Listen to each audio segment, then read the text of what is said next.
There we go. Nice.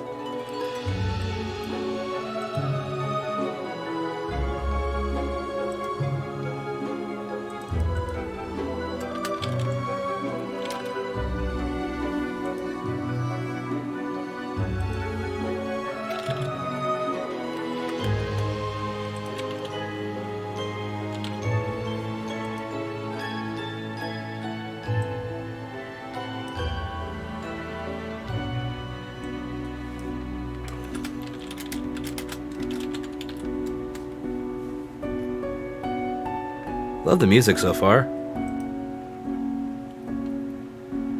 Alright, stream has been updated to reflect the game.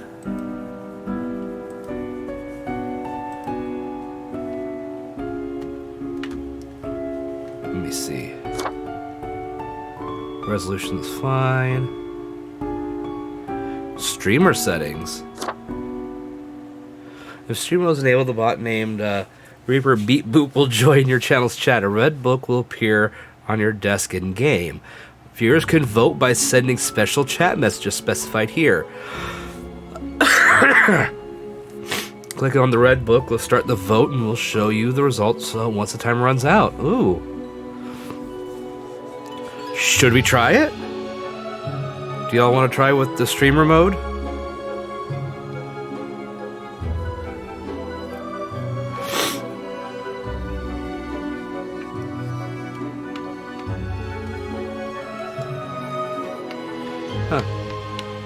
I guess I can technically use my controller.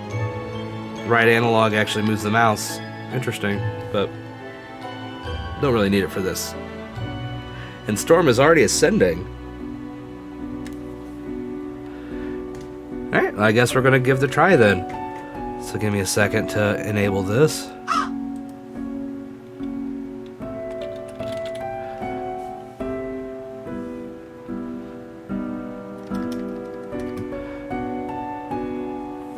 Here, let's see if this will work. Voter time, 30 seconds. It'd be exclamation die or exclamation spare. Do it. So let's see if it showed up.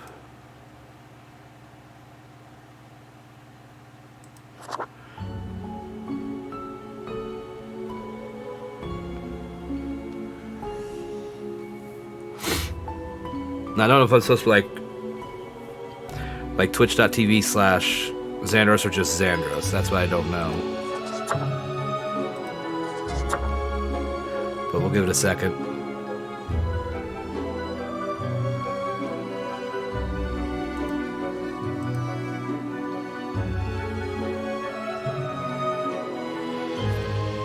And if this doesn't work, we'll try again.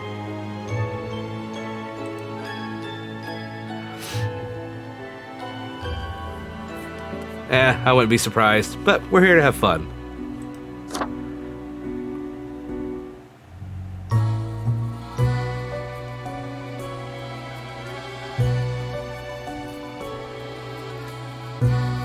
Oh.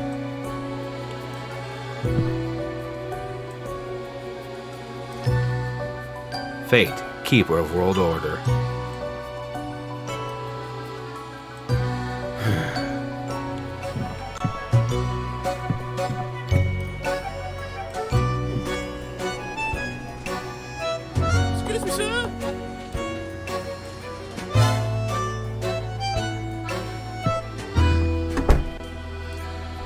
This is interesting.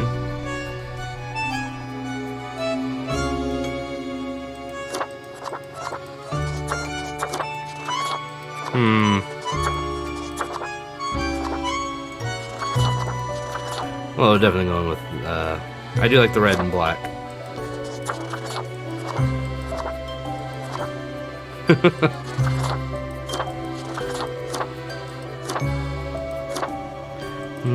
Let's go with...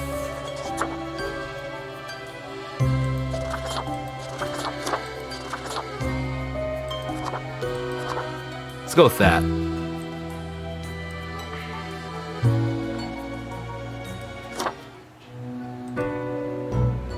Finally, the The new spawn has awoken. What a momentous day. I am honored to welcome you into our world. Spawn. Hang on.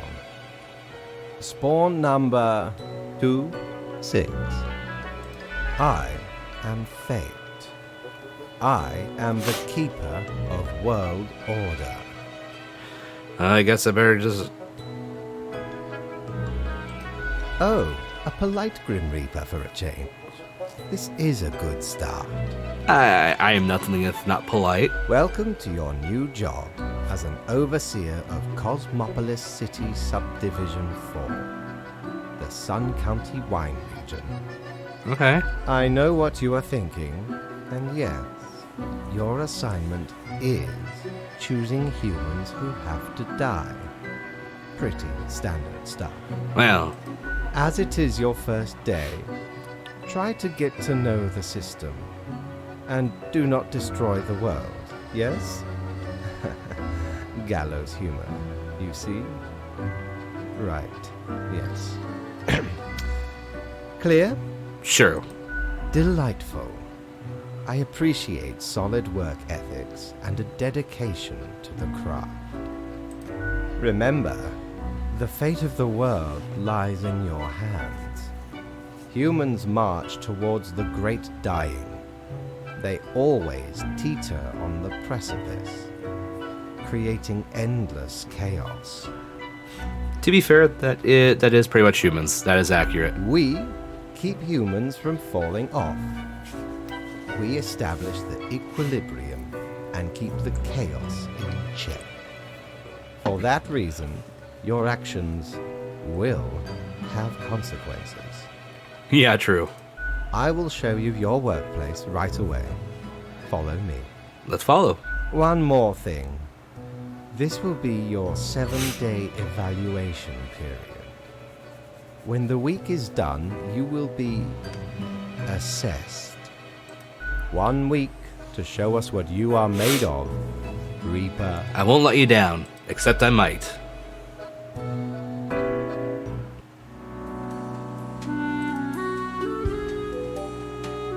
Oh, Reaper Beat Boop is in there. We are good to go.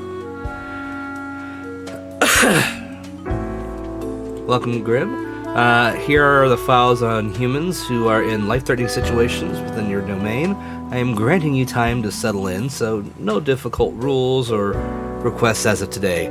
Quota for the day, 1 human has to die. Send me the files by fax after you have made your decision. Good luck on your first day, Fate. Nice. Let's move you over here. Let's move the book out of here. Yeah, true. Alright, so we have our first one here. We have Merrick Sparks, who is 66 years old and is a mayor. Merrick is getting old, but they've had a big hand in keeping the city council stable. Although a little too resistant to change, they know how to keep people at peace and resist the influence of political fringe groups. Okay. Matimo Otodai, I think that's how you pronounce it, 39, farmer. Matimo is a special kind of farmer for they farm yeast and bacteria. Their goal is to make the little microorganisms produce fats, proteins, and sugars to create lab-produced milk, which would make bovine dairy industry obsolete. Alright, so, between the two, how should we do this? I think I'm supposed to click this and open it. You have 30 seconds. I die, I spare. Are you gonna spare Merrick, or is Merrick gonna die?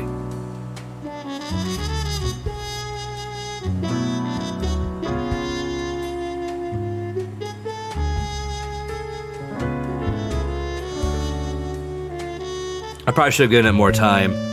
I'll give the heads up next time.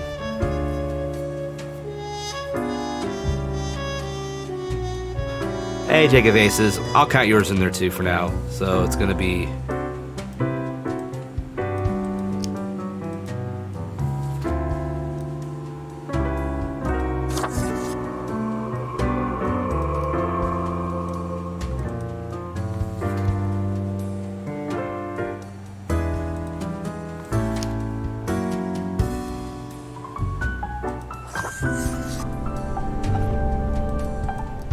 Alright, let's move you aside. Drop you down. I have a phone at least. Good for procrastinating and scrolling through. Cocker. Alright.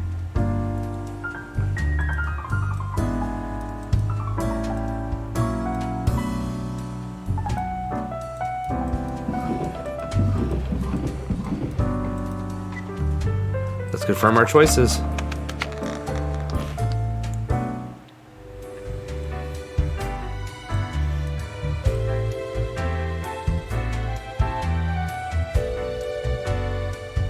Maybe I go down?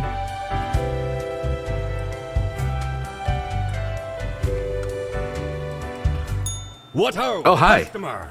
Welcome to Quartermaster Mortimer's Plunder Emporium. As ye may guess, I am Mortimer. The Mortimer. The one you may have heard of. The famous, nay, infamous Quartermaster. Nope. You jest. I once scoured many sea and land, alleviating merchantmen from the burden of excess wealth. The Emporium brims with plunder. I plundered myself. I mean, I'm still pretty new here. I was only just Browse created. at your will.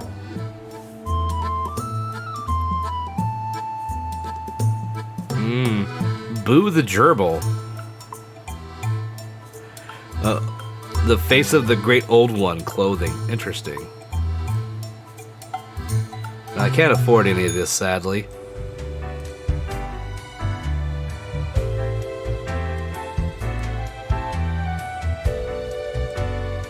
Uh-oh. Damn it.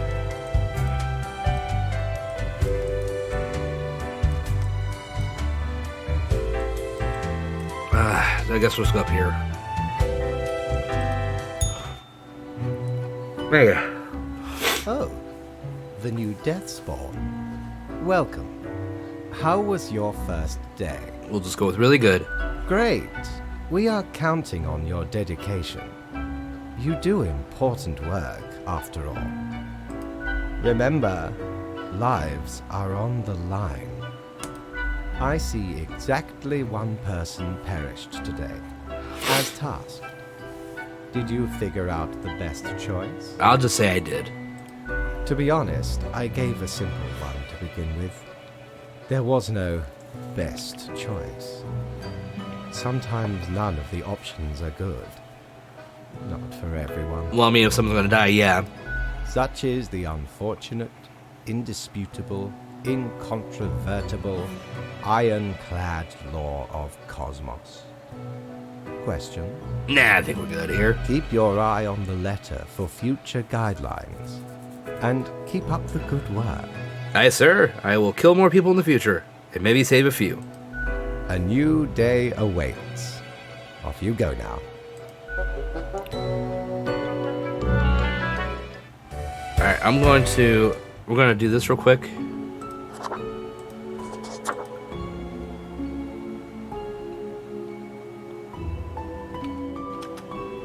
Oh, I hit the wrong, I didn't mean to hit those buttons, sorry.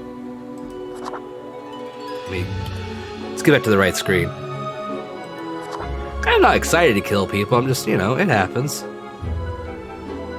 We'll go with the 120 seconds this time.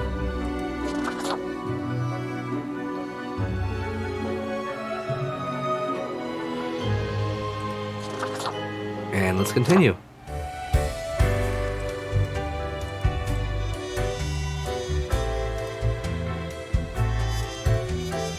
Let's end the day.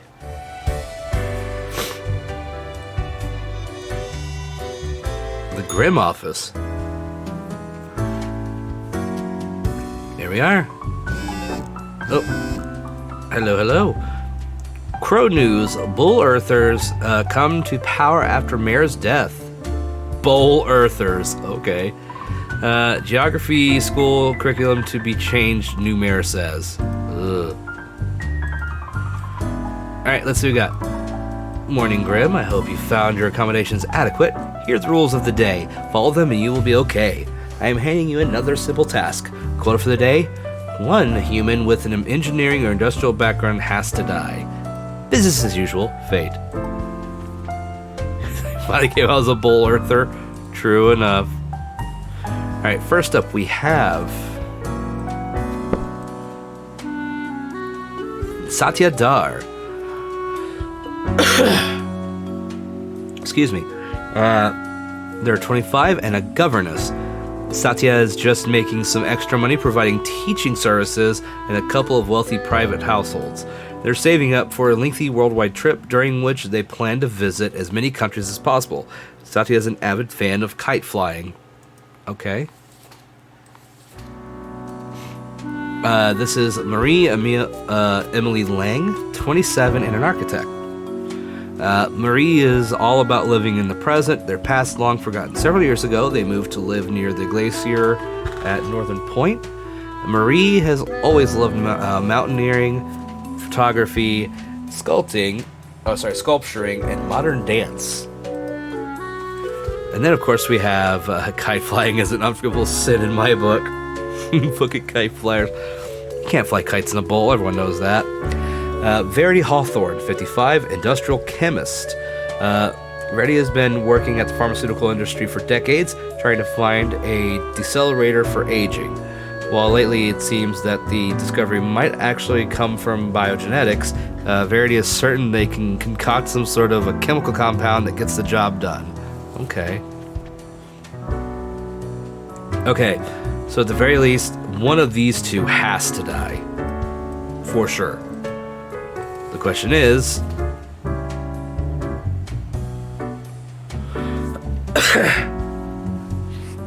my immortalist has to die to satisfy my ironic hunger. Well, here's what we're going to do. Well, if I want to do a good job, that's the quota I'm saying. The quota says one has to die. But we'll leave it up to you. So... exactly. So, one thing about Verity and the search for the chemical compound to decelerate aging. I'll give it a second. You have 120 seconds to vote. Just remember, exclamation die, exclamation spare. And let me know. Are you ready? Go.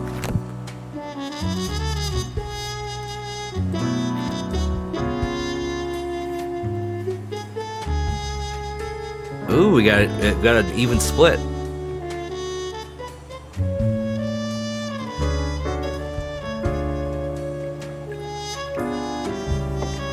Anyone else gonna chime in?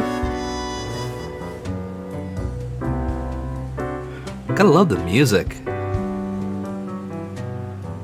You want to live forever? Well, it's decelerating, not stopping. Remember, you'll at least live longer.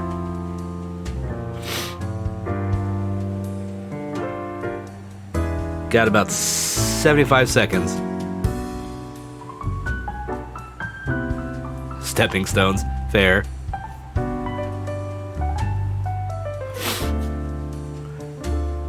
Oh, we have an I die from Jacob Aces.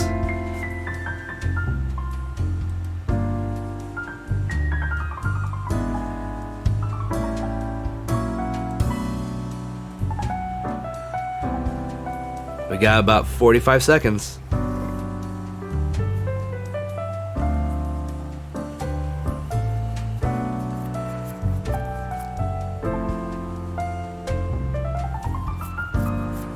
Yeah, who'd want to live to 42,069? I wouldn't want to live to that age.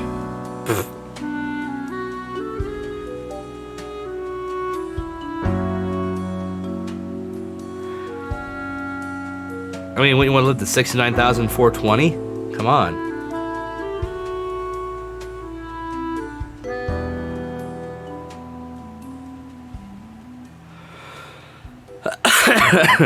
Oh, countdown. 2, 1, time. And the die has it.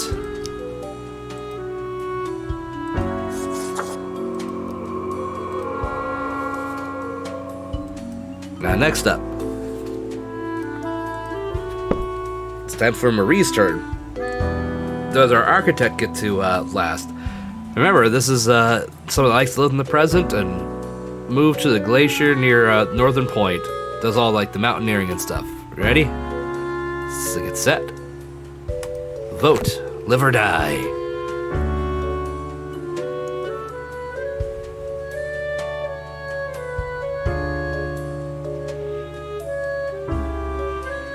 We got a spare. 2 spares.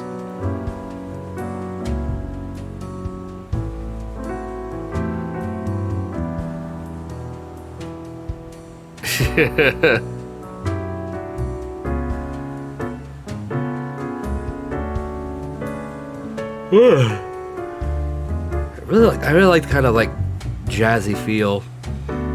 It's very nice.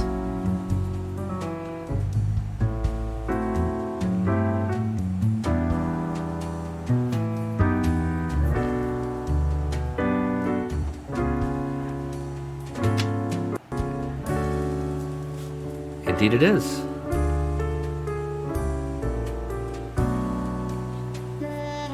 We got about 50 seconds left for anyone left in the chat that wants to vote. You're not wrong. I've actually played Grim Fandango, at least a good chunk of it. It definitely has a lot of similar vibes.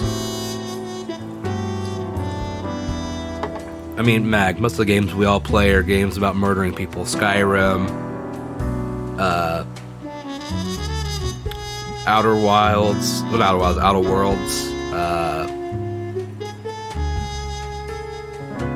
God, my brain does not want to work today.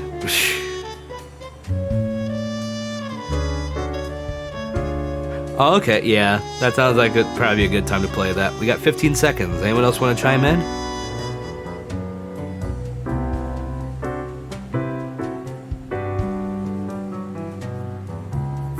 I mean, true. You're not wrong. There are definitely plenty of games out that don't involve killing. I mean, Batman, no killing. Alright, looks like Marie gets to live.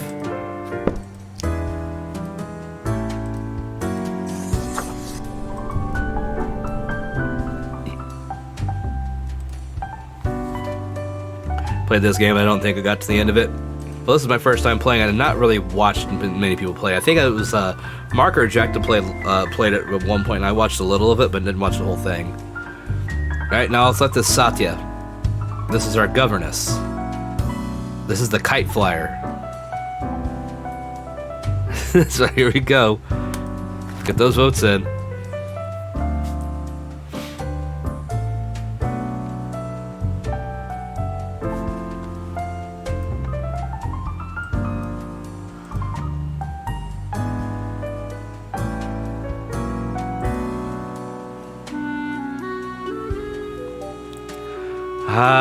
All because of the kite flying. Poor Satya. What are the children gonna do? I mean, the rich kids won't have someone to watch over them. Not that their parents would.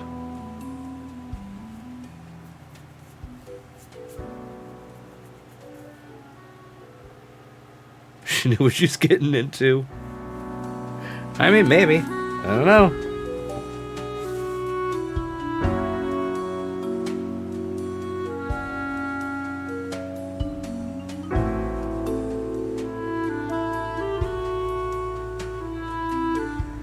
I don't know.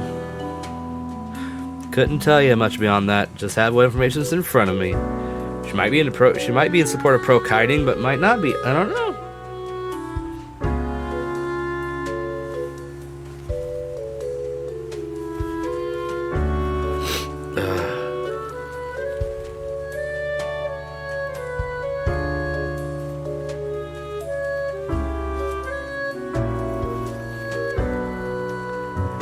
25 seconds.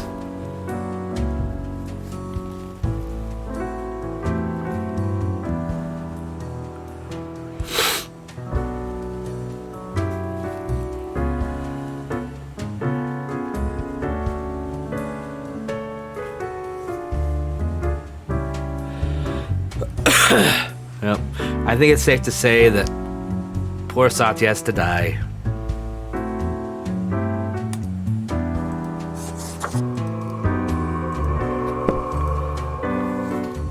And there we go.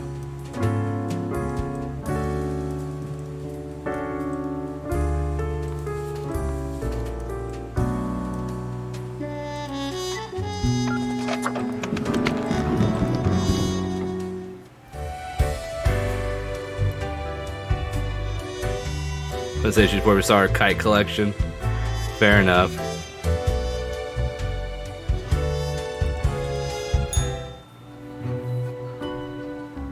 Grim, how was the second day on the job? Went fantastically. Good, good. It gladdens me to hear that. I see many deaths in your region today. Too many.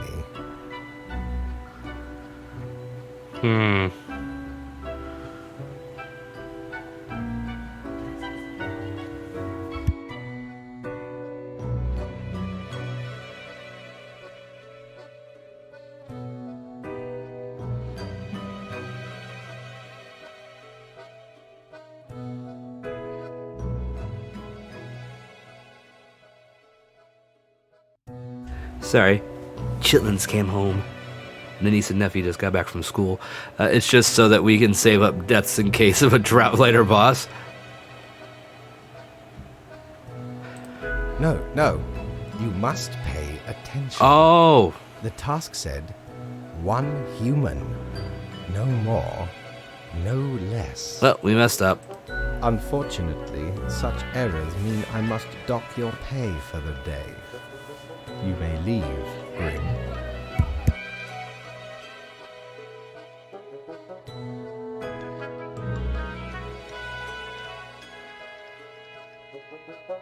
Obviously, you are a professional, after all. I mean, okay. The contract stipulates that every death gets a fair salary based on their performance accuracy. Well, Marking profiles correctly is the most important task. If I you know, mark Mag, more right? Or less than necessary, you will not get your fee at all. well, shit. Errors in secondary tasks will reduce the total, even if the primary task is executed correctly. Oh, yes. You will be getting back pay for the missing day.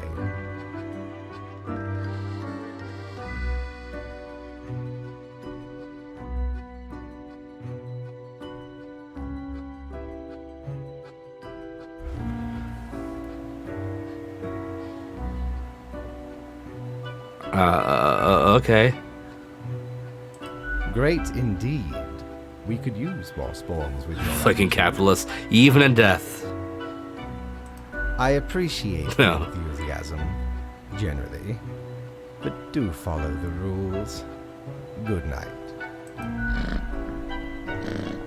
Even the cat got it on this time.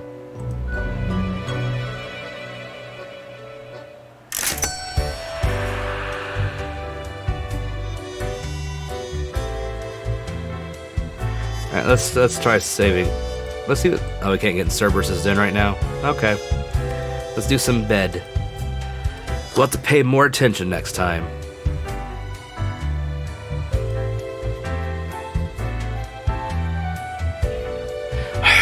One sec.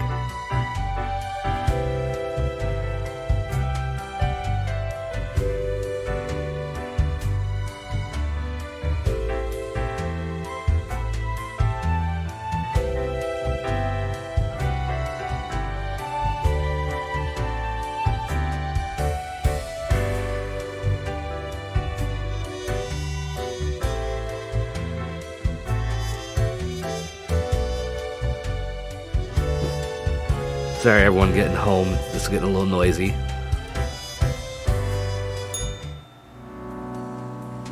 Look at my monies.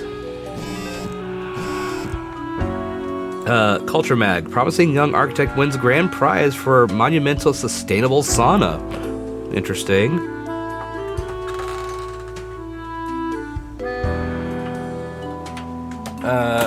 Chemist uses experimental anti-aging drug on themselves, grows younger until finally ceases to exist. Polito, I guess how you pronounce it. Government to seek the ban of dangerous de-aging research. Fighting game developers Toolshed announces new league for upcoming Grand Reaper 5. Jesus Christ. Alright, let's put this away for the moment. And let's put the monies down here. There. Let's move you. Alright. Morning, Graham. A new day dawns with slightly fewer people alive than required. I know being a Reaper may grow monotonous, but you ought not take it out on the humans. Please follow the rules and choose the... One sec. Phone call.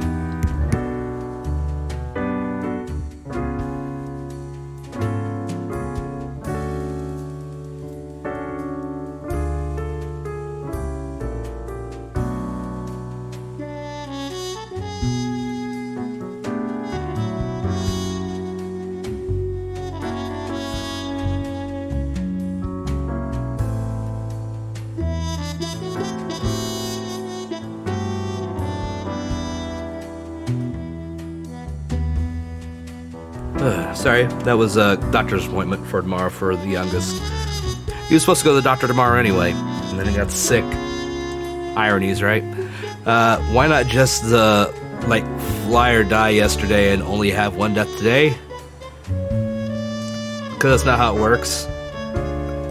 It doesn't carry over. There you go.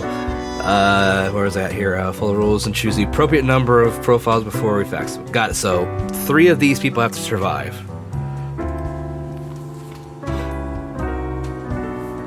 Okay, Xanthip Vendor, 78 and a senator. I don't know. Xanthip is an aging senator holding on to power because they can't imagine they could do anything else with their life. It's the only thing they have left. Unfortunately, they're also growing increasingly misinformed and illiterate in the way the modern world works, both politically and technologically. Ooh. Okay. Another train. Alexandra O'Malley, 44 years old and a mechanical engineer. I figured you might, Meg.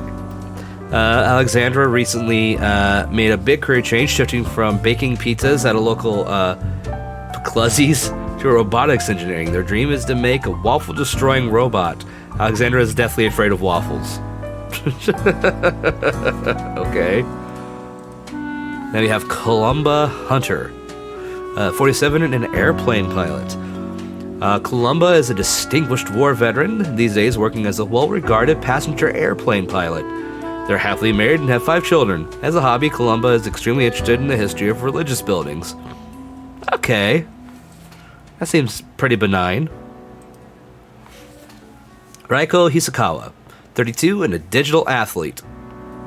Raiko, a father of 6, has won the championship title for Grand Reaper 4 8 times, making them the prevailing world best at said fighting game. After retiring due to age, they have pivoted towards tournament commentary and coaching new players. Retiring at 32, that must be nice. Kelsey Hadley, 25, psychology student. I'll read good, maybe day sometime.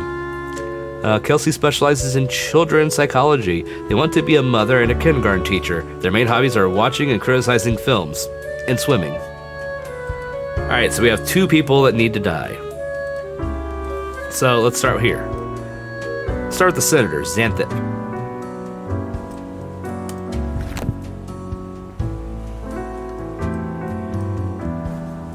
So what we say about the senator?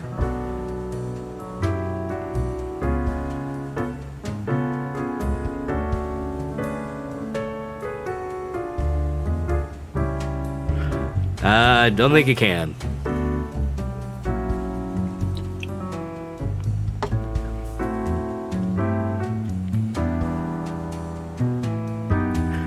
I don't think the senator's gonna make it past the day.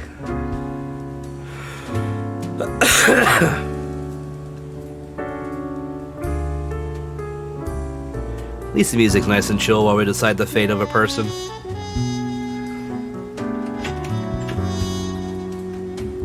This is like some straight up film noir stuff, isn't it?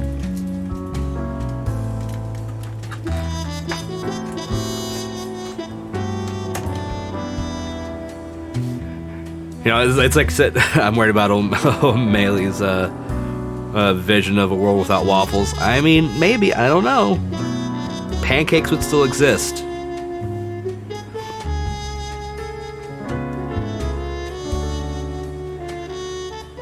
Seriously, I just want to sit behind a desk and go, and there she was, walked into my office like a whirlwind. Legs that went on for days, and a smile that could kill a man. Yeah, she was here on a divorce case. Not her divorce, mind you, the man she was seeing. Too bad he was murdered. Kind of like that. Yeah, maximizing cozy vibes while we contemplate the death of those people. Yes, but how many Waffle Houses would be destroyed? I mean, that's very possible. I don't know. It's a lot of Waffle Houses. Sorry, Senator. We wish you a very happy die. Alright, next up is Alexandra, the engineer who was pizza baker, or baking pizzas to robotics engineer. This is our waffle one. Are you ready to decide her fate? Because if you choose die here, all the others have to live. Possibly. We don't want to be too careful, but remember, you'll dock my pay otherwise. Also, once the waffle robots get automated, what stops them from escalating to a war with croissants? Look, the French know what they did.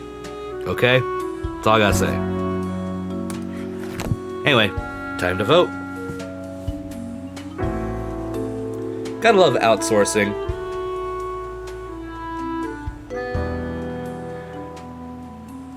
We have a spare. Ooh, and a die. We're even. I mean, look. I like waffles, too. I don't hate waffles. And I like Waffle House. But here's the thing. We'd still have IHOP. There'd be less videos of people getting their ass beat over at a Waffle House if Waffle House didn't exist. You know what I mean? And as far as croissants, I mean, what? Burger, it's one of the best things on Burger King's menu, but that's a low bar at the moment.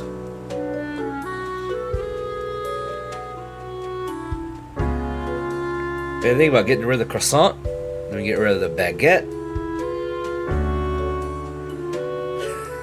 That's gonna be a waffle destruction-based supervillain, probably. The Waffleinator. As a place for fights, there would just be replaced with a grip. I doubt that. I mean, do you see many French restaurants opening up in, like, most urban areas? I don't.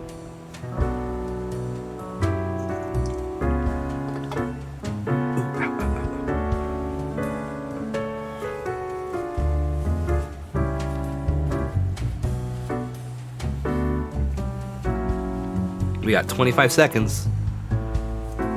If there's anyone else in the chat that wants to weigh in, now's the chance to do it. Remember, exclamation die or exclamation spare.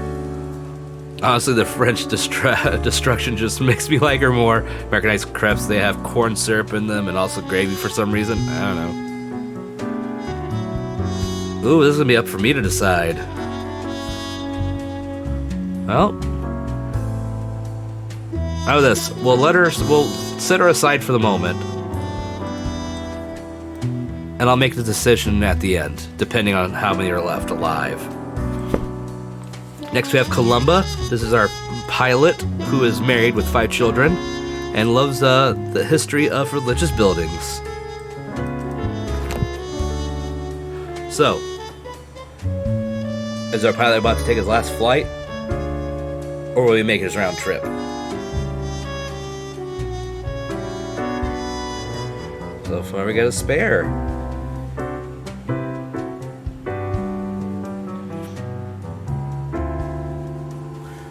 Why is this one tough, then? Just curious. Pardon me.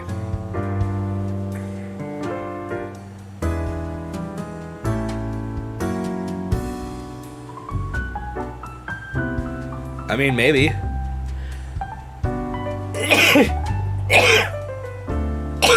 Damn it. You don't know who should die his place if he lives? I mean, there's still 2 others to go through, so I don't know yet. But we gotta make a decision. So they're all significantly worse. One's a fighting, is a fighting game, former player who now coaches and teaches younger players. So I mean, I don't know. Oh God.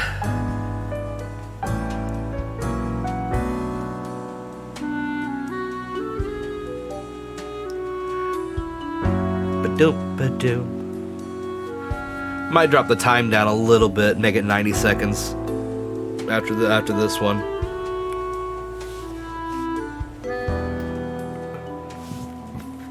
But she's even anti-Waffle Destroyers Union. I mean, we don't know that. But it looks like our pilot's going to be spared. I don't think we'll get enough votes on a die, so I think we can go ahead and call this one a live. Always perfect, but revision must be preserved.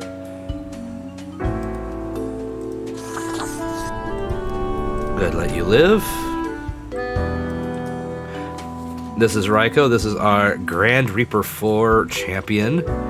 Now retired with 6 kids. Let me see something. Okay, I can change it real quick. One sec. There we go. Now, let's take a vote here on Raiko.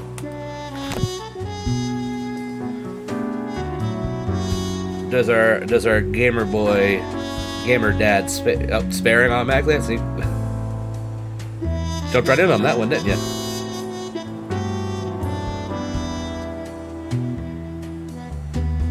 I think that's fair.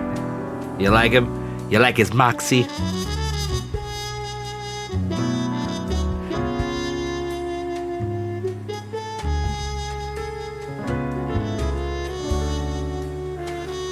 You don't want not Daigo to die. Okay, fair enough. Man, it feels so damn stuffy in here, even with the fan going.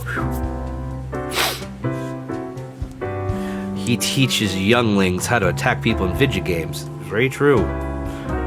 That way they don't attack people in the streets in real life.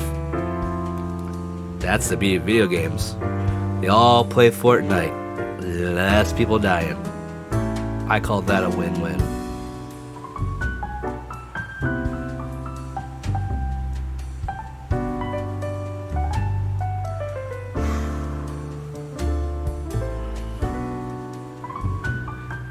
Kinda, yeah, so far.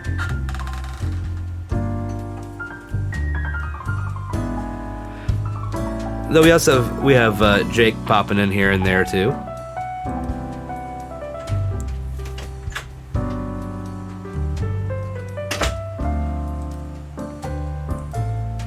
Just kind of depends. He both said he was a kite flying true, but for now, we spare another.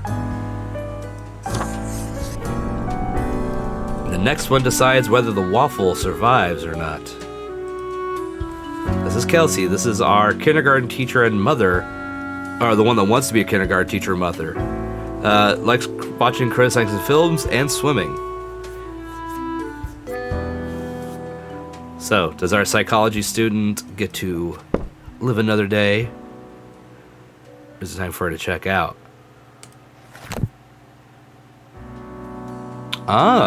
Someone wants to see the psychology student go, huh? So we're gonna save the waffle destroyer, are we? You don't trust film critics. Interesting decision.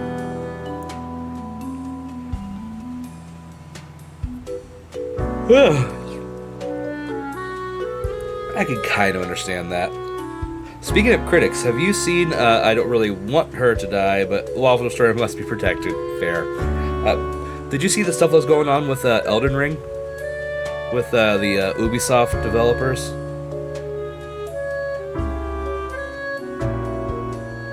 I don't know why I said Ubisoft, I go to Ubisoft. Yeah, they were like talking shit about like Elden Ring. It's like user experience and shit like that, and how bad it was. Like on Twitter, publicly. No joke.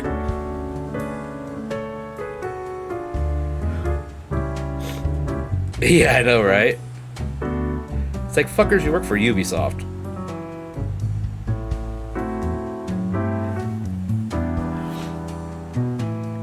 Like, I don't know much about, like, the PC version, if it's got some issues. I've not seen too many people complaining about the game, and, like, it's gotten really good, like, reviews from critics and gamers, so, I mean... Oh. And there she goes.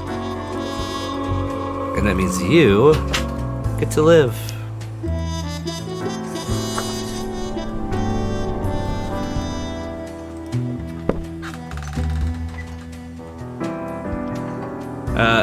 It was the least artful conversation I've ever seen. I'm probably not ever gonna touch Elden Ring.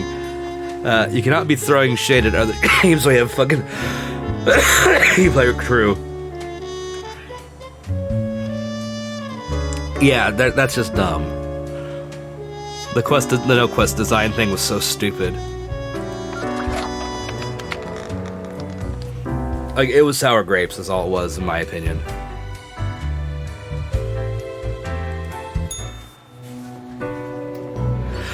Grim, my latest spawn. 3 days you have been with us. How do you feel? True, Mag. Excellent. That is what I hoped to hear. As you may imagine, it is important to keep morale up in our line of work. Yeah, it gets kind of depressing killing people. Now, let me take a look at the files you sent in today. It should be accurate. Right. Everything looks to be in order. You have followed the rules and marked the correct amount of profile. I think I deserve a bonus. There really is not much else to say. You may leave. See you tomorrow. All right, there we go.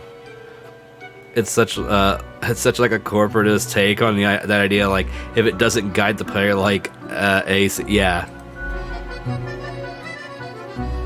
Like, I don't think Elden Ring's a bad game. It's just not my kind of game, you know.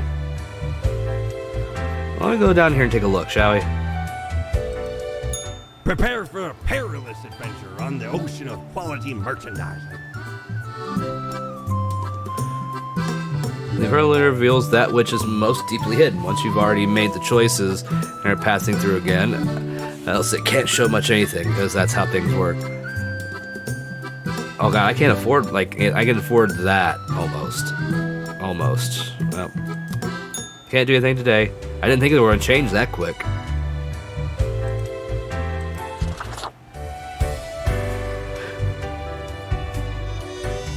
Yeah, I'm not into Souls-like games at all, so I'm fine watching other people play it. Again, I don't think it's a bad game, it's just I'm not good at these games. Oh, they have a little ghost.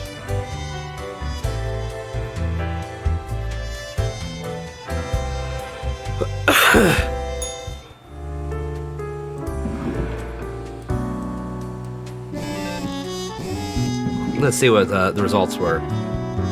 Crow News. All survived in a plane crash due to skillful efforts of pilot. Polito.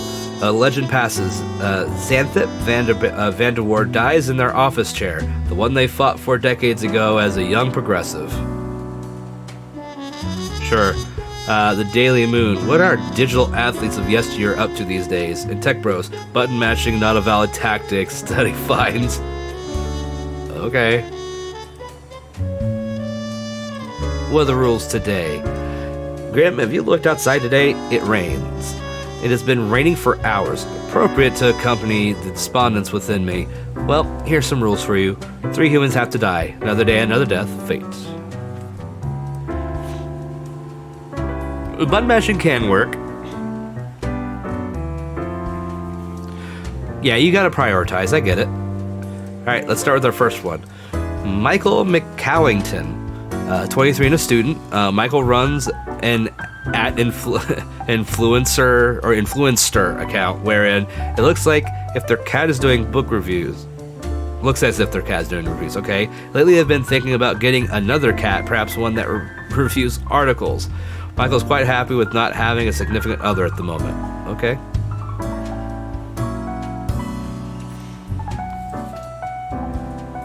then we got, it says 3, right? 3 people have to die out of 5.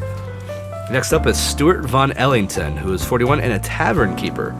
Stuart is the owner of a cozy fantasy literature-themed drinking establishment called the Netherworld in downtown Cosmopolis. They are the original party animal and love really obscure horror. They're also a member of a podcast about bad films. I was on board for the book reviewing Cat, but the expansion, I don't know. Terrence Hatchett, retired novelist, 63. For 40 years, Terry wrote charming fantastical novels for youth and adult alike, up until their health began to deteriorate.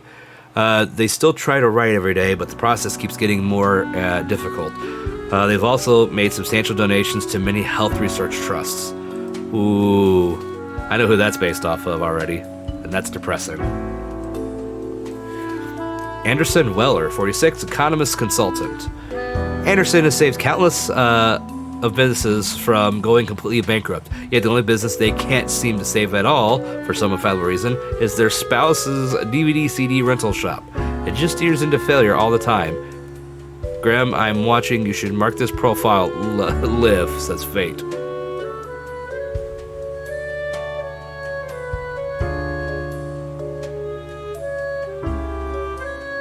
Interesting.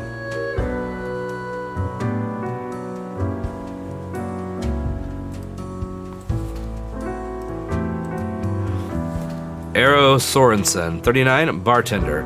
Eero wishes to become the greatest bartender in the world. They constantly perform in to the regulars, juggling bottles and setting various liquids on fire. They have yet to finish one performance without something breaking, but the dream is strong. So that's our group. Remember, 3 have to die, and it seems we have a special order from fate here that this one needs to live.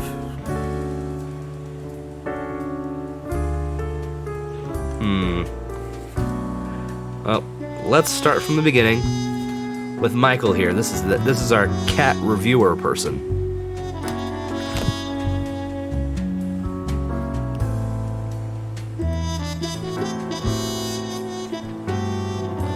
So, you're gonna spare the cat guy?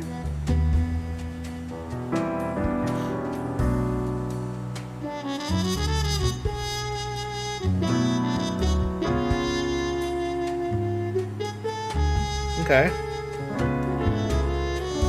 Interesting. You like his cat reviews? 3 spares. Alright. So it looks like this is going to be a pretty unanimous one. Pardon me.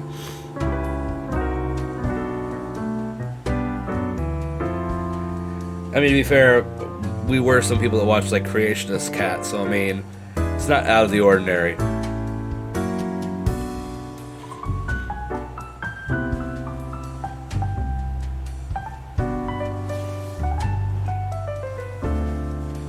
Well, unless we're gonna get 3 more votes in a minute, I don't think we're gonna see a change.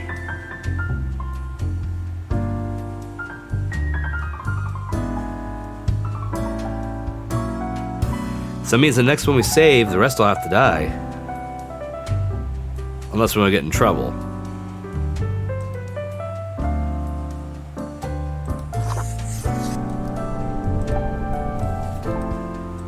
Next up is the other bartender at the fantasy literature themed drinking establishment.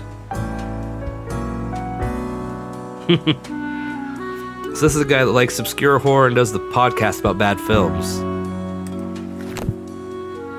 How do we feel about Robert Downey Jr. here?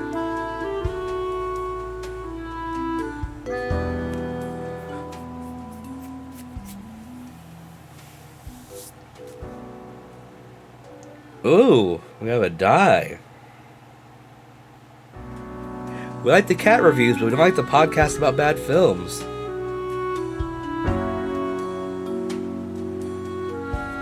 Well, it doesn't mean he's necessarily a critic as much as somebody that just likes movies and talks about them. I don't know.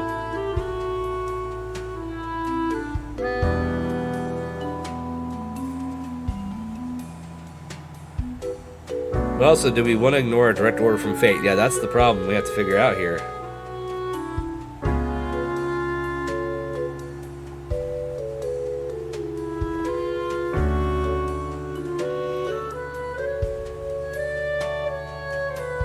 Well, again, we don't know how much of a critic it is or just somebody that likes bad movies. Do you think it might be they like bad movies and talking about them? It's not always criticizing.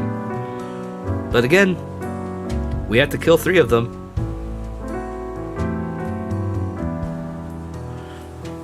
Let's see if we get that split changed. Otherwise, we'll put it aside and see where it goes.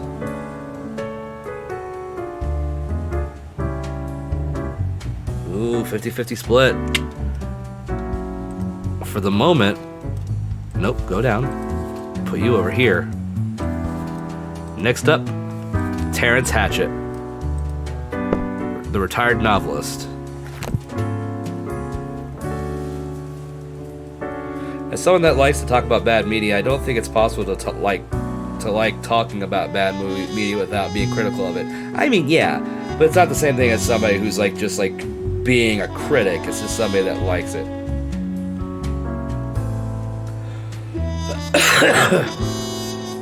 But I get what you mean, though. I just think there's a difference between being someone that's like a critic and someone who just likes stuff and talking about them, you know?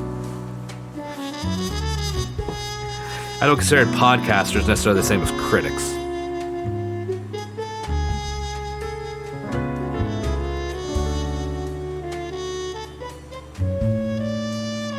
But it seems this is going to be poor Terrence's last day on Earth.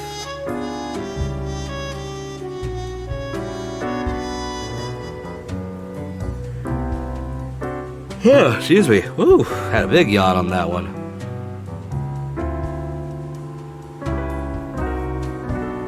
But it seems this one's going to be a mercy death. He's had a great life. Very true, very true. A 40-year career? I'd say that's pretty good. I wish I had that kind of career.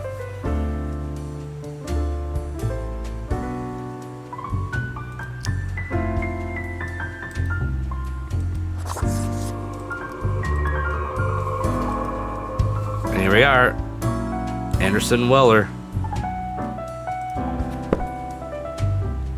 Now, before I open this book, are we going to follow the directive here? Or are we going to have a discussion about it?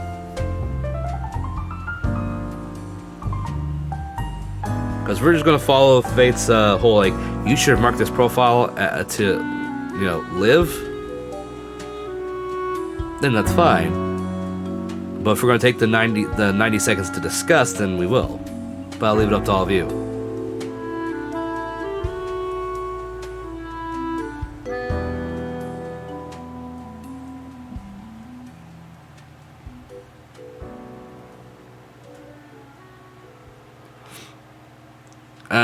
The mirror's not there. It changes out. And I don't remember what the price is. We have 600 right now.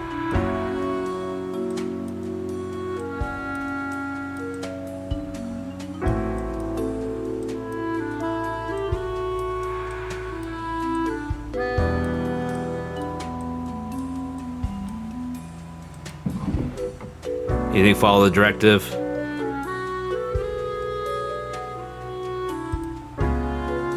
What do you think, Mag? Are we going to follow the directive? Which means the other two will be... You have your decision?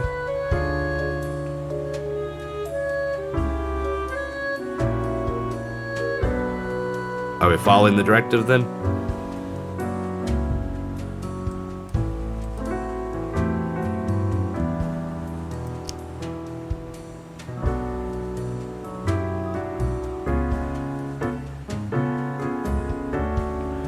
So we're going with the live. Okay then. And that means bartender here and our other friend here need to go.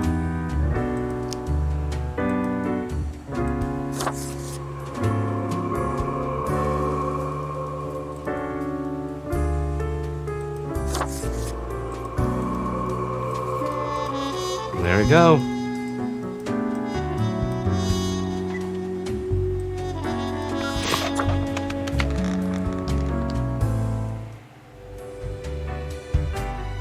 Yeah, true.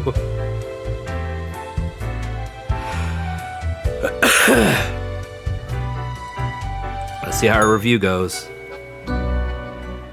Grim, there you are. Let us be quick. All the profiles are here, just as requested. Excellent work. Yeah. You even adhered to my little test note. I commend you for exhibiting vigilance. I am beginning to sense a tinge of pride growing within me. I did not expect you to turn out such a good and dedicated reader. Well. If you keep this up, you will get far. You may be even promoted to a middle management position. Imagine the possibilities. All the people I can have to do busy work that has no actual meaning whatsoever and get paid to do it. Middle management. Where dreams come true. Anyway, I am quite busy tonight, so you can go. Until tomorrow, Grim. Take that, monies. It's another 300.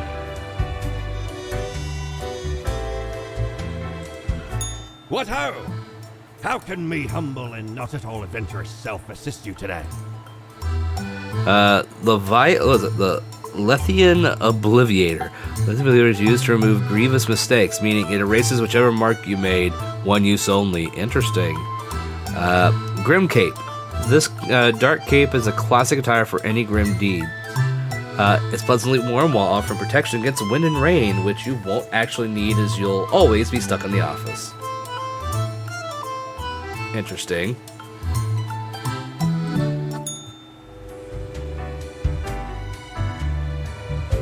To the bed.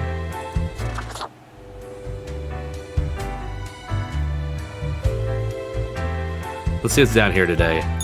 Have ye seen such deals before? What's this, like a fidget spinner? It's he who plunders me. Tenebros curiosity. It spins and whirs. It clicks and clacks. Very soothing and helpful in times of stress. More to you, less to others. For 900. No thanks. I guess the mirror just allows me to change my appearance.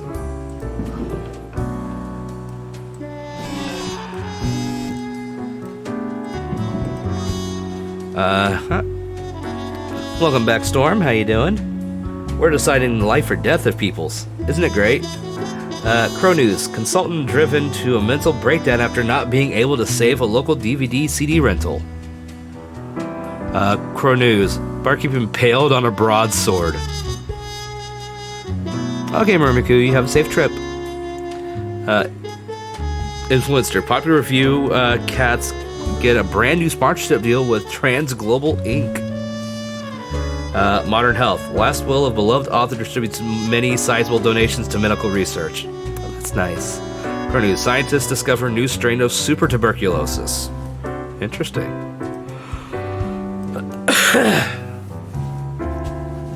Alright, Morning Grim.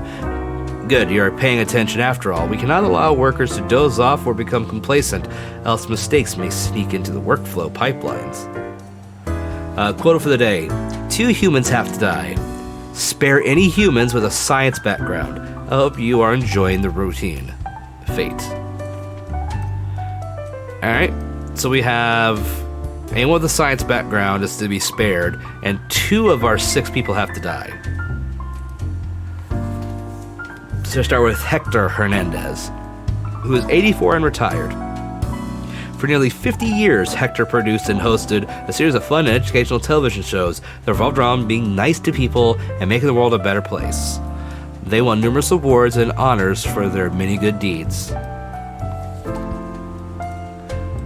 Then we have Hiwat Alialaway. I don't know how to pronounce that at all, but Hiwat is 19 and a stunt person. Hiwat grew up physically very active, and they've always loved danger and safety and equal measures. That is why they decided to pursue a career in film stunts. Recently, they were hired as a stunt double for a famous film star in an upcoming action blockbuster. Okay, so stunt person, interesting. Kevin Mason is 35 and an Air Force captain. Kevin, born and raised at the McIntyre Air Base, loves to throw flying planes in tense combat situations.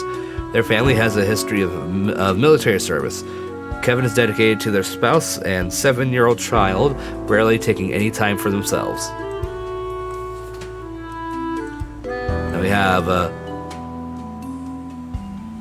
Lillian Kerr, 39, and climate scientist. Lillian hails from a small village on the coast where they spent their early years studying ichthyology. This later inspired them to turn their attention towards global matters, to the multitudinous interrelated networks that make up our planet. Okay, so we have a climate scientist. Statistician, Stephen Ashby, who's 55. Stephen lives and breathes statistics. They work as a statistic consultant at several companies and give lectures at the university. Every time they get drunk, they start ranting about the misuse of p-values. Okay. And then we have Seitaro Abe, who is 26 and a microbiologist. Seitaro is a grad student at a microbiology lab where their research is focused on studying tuberculosis. They edit the tuberculosis genome to see how the changes affect the bacteria. Seitaro dreams of working in a facility that has proper ventilation like their current lab. Alright. Are we going to follow the directive of sparing humans with science backgrounds? If we do, we automatically save these two at least. I don't know if a statistician would count as a science background. I don't think so. But at the very least, these two would get a pass. Alright, how about anyone else that's still here? How about you, Storm? Are we going to follow the directive to save scientists?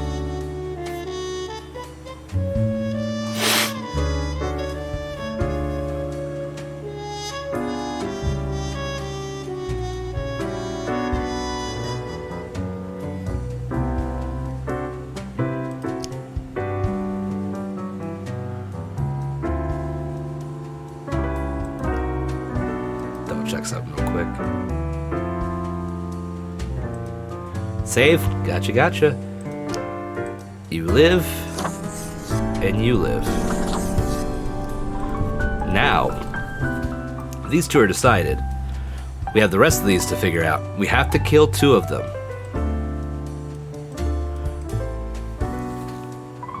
Now, are we going to save the retired, fun, educational television host?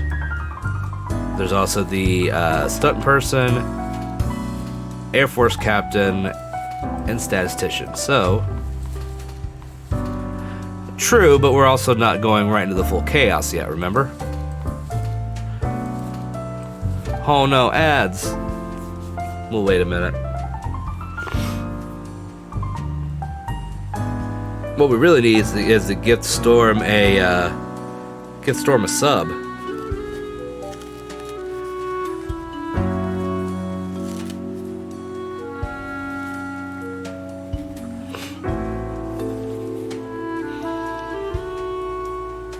We'll wait for Storm. We got a minute. Welcome back. We were talking about how you need a sub. So I need a second anyway. My nose is running. And Mag has done so, and gifting 12 gift subs to the channel in total so far. Thank you, Mag. I appreciate it. You're now tied with Emirimiku at the moment, though Emirimiku has the gold box. Thank you for the fix, though. And that's 6 months in a row for Storm. Alright, Storm. Everyone, now, if you have been watching, I don't know if you have. Basically, when I open this book, you'll have to type exclamation die or exclamation spare to decide whether the person lives or dies. So this is our retired TV show host. Are we going to save? Or are we going to let him die? This is basically Mr. Rogers, essentially.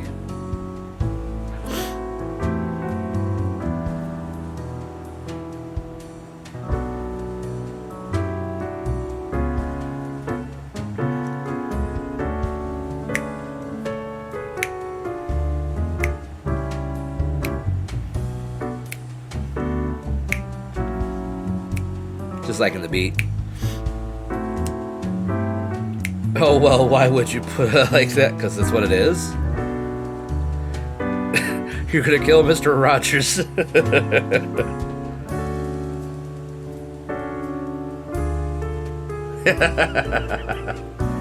I mean, I get it.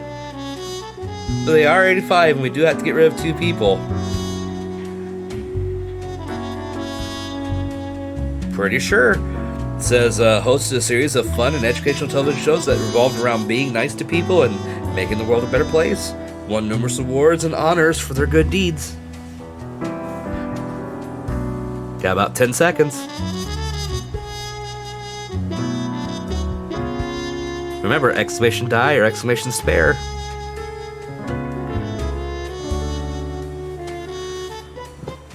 Ooh.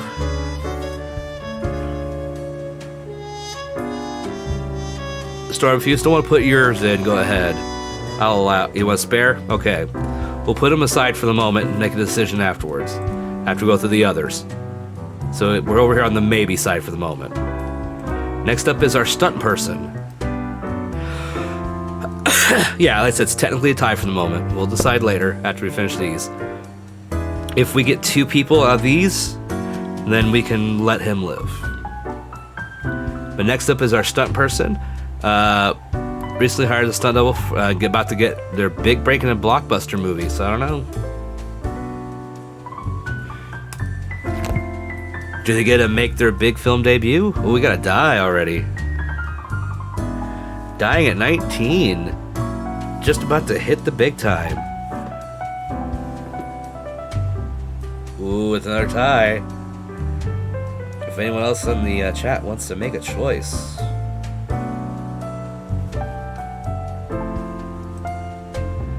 Please feel free to make your decision known.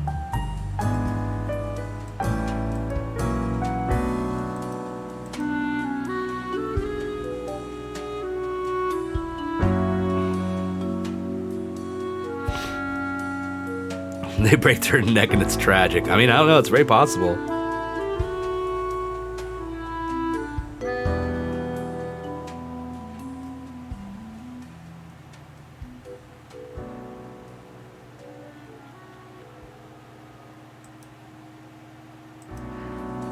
Quinn, hey, how you doing?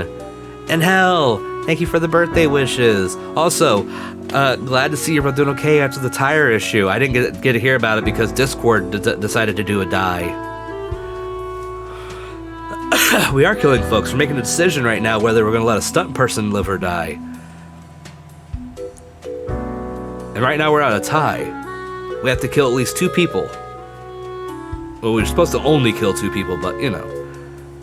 It's a tie for now. So we'll put this one down here along with Hector for the moment.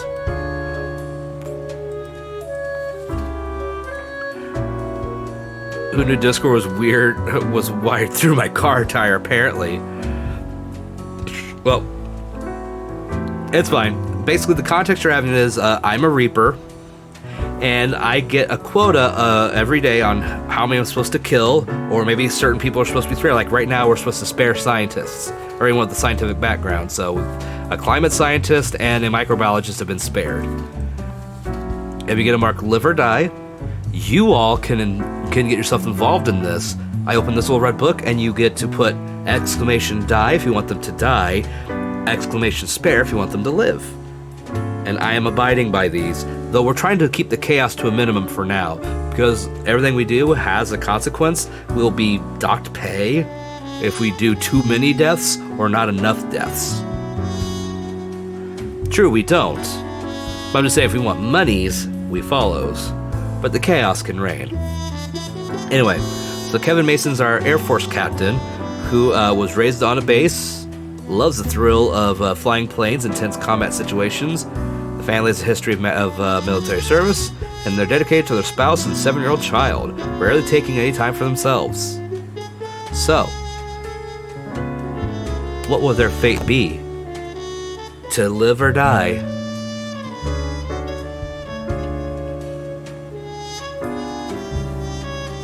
To be fair, it's not like it's the Pentagon. You know, it's an Air Force captain. Not everyone in the military is going to be a bad person. Let's at least be fair on that. But I get the for military stuff. I completely get it. But it's your choice. Die or spare. 50 seconds.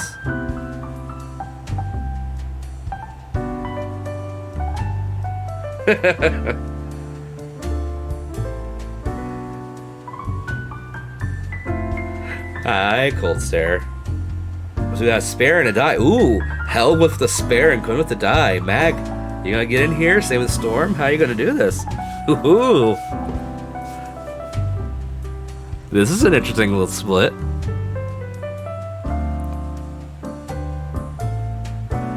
Unless Mag's internet just died, I don't know. We still got Storm who can make the change too. Oh, we gotta die.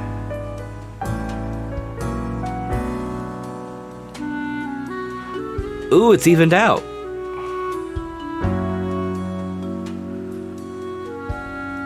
Another tie.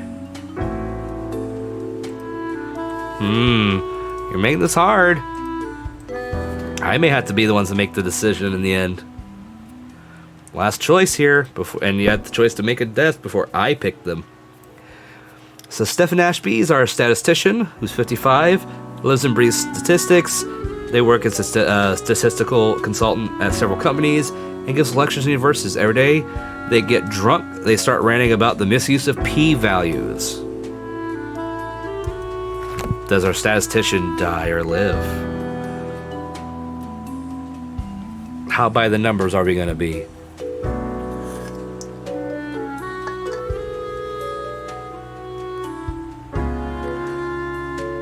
Ah, Matt coming in with the first choice with a die.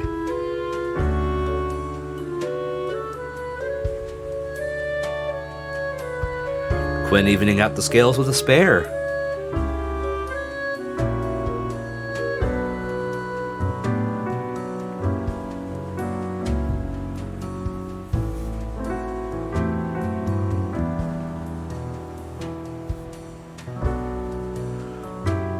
Got an achievement, to be or not to be. Ah, the scale has tipped to die.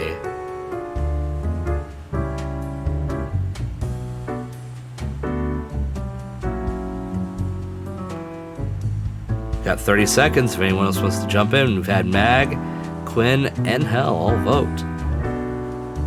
And Storm and the die. So I think that's the end of our statistician. So we have our first confirmed death of this group.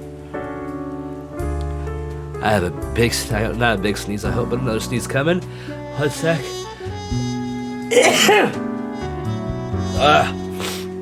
Ooh.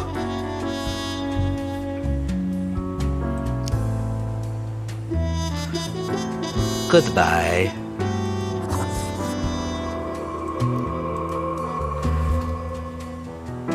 Now.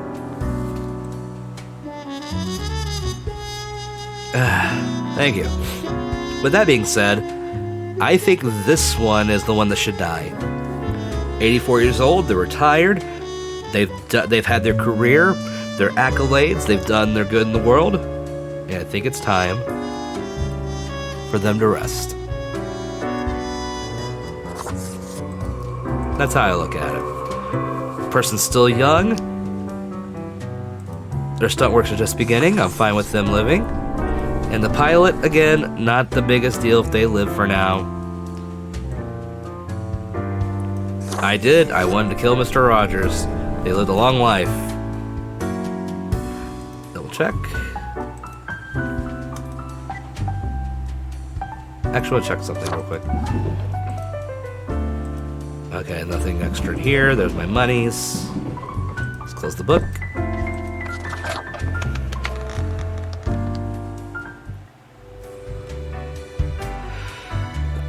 All right, boss man, what you got? What a day, Grim. What a day.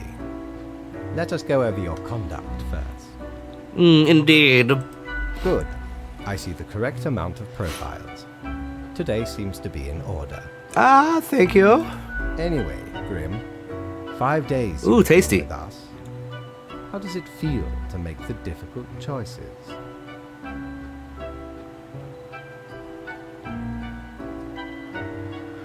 Didn't I first have grown to enjoy my decision making? Ah, I told you one would get used to it. At least, I hope I told you. Corporate motivation and all that. Indeed.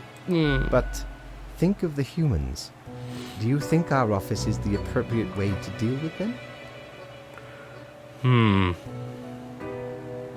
I'm not sure. Ah, the question is too difficult. After all, you have not even lived a week. You have not seen what the tradition has wrought. This is true. This control over all the lives, unbeknownst to the humans. Do you not consider it unethical to make the choices you make?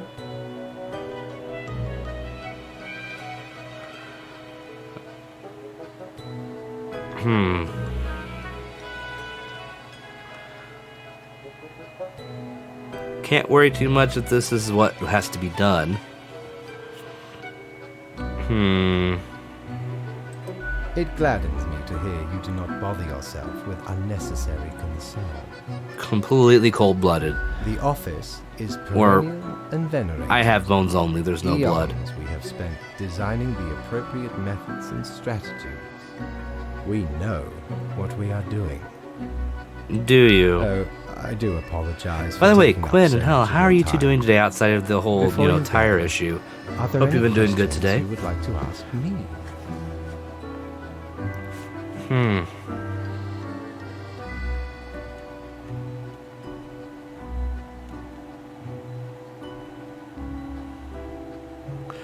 Oh, not at all.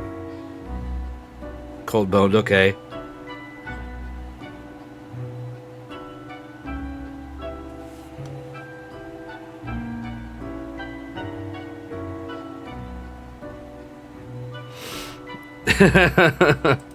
Yep, not a thing.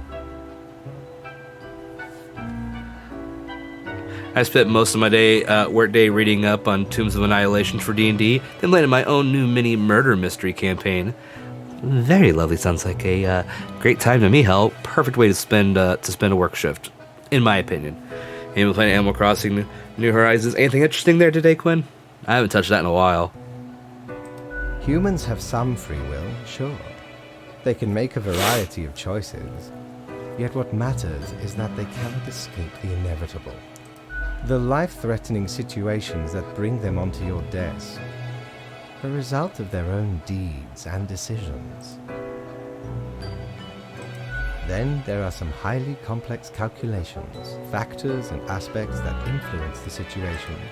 Oh no, has But Quinn that is just a bit lost heavy your lost her pay spirits? So do not worry about it. Just redecorating the island a little, making it goblin-y. Ah, fair. Anything else? Yeah, why haven't I seen underage profiles? The children. They are a special case, for a different set of departments to deal with. I'm just asking will if you not did. I find didn't know any if you had it or not.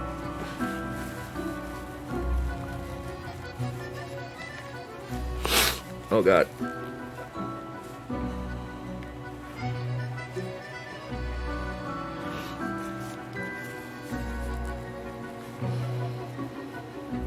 Oh god. There we go. Whew. Countless. Countless. Myriad. Wow. Exactly. Indeed. Anything else? We have a very sad Quinn. What about animals? Do they get a department? Absolutely. All living beings have to be processed after the end. No escape. Even plants. Yes, Oh my there is a God. department for plants. Do not ask about the plant department. But Anything else? Actually, yeah, what about the unliving things? Technically, kind of, I guess. Ruins are like a type of dead, but then again, they often feel so alive. I must ponder. This topic is a bit too abstract for now. Let us table it. Anything else? An astute observation. You see, Grim, I think the cat got bored. our office does not operate on information about biological backgrounds or genetic composition. Minimal. Everyone you assess is simply human, after all, excluding any monumental error in normal procedure. The bottom line is that the humans end up on your desk and that you must follow the rules. Anything else? So that's it. Right. It has been enlightening. I bid you a good night. See you tomorrow. I want my monies. Only 300? I deserve more. Oh yeah, there's nothing interesting here, so we have 1,200 now. But for now, we get some slep. For another day has arrived. Curious Grim achievement unlocked. Interesting. What's on the menu today? Good patron, me ship of goods is at your service. We have a calendar. Annals of Transience. The Annals of Transience help keep track of any passing temporalities. It counts days in a month. From 1 to 28, those are all the days. All of them. You know what? Let's get this. We haven't bought anything yet. I want to buy that. Blimey. Let's still have we scoured 500. now every inch for this calendar. Alas, mayhaps we raided too many merchantmen for it. Because turns out, it weren't even on a ship. Still worth it for the annals' work on any year. Filled to the brim with arcane squiggles and short omens between the numbers. And in the footnotes. Interesting. Also includes the major holidays of 100 different civilizations. And all of the name days. I finally procured it from an old man on the steps of Acropolis. Okay. It was a little pricey, but I think it'll be worth it in the end.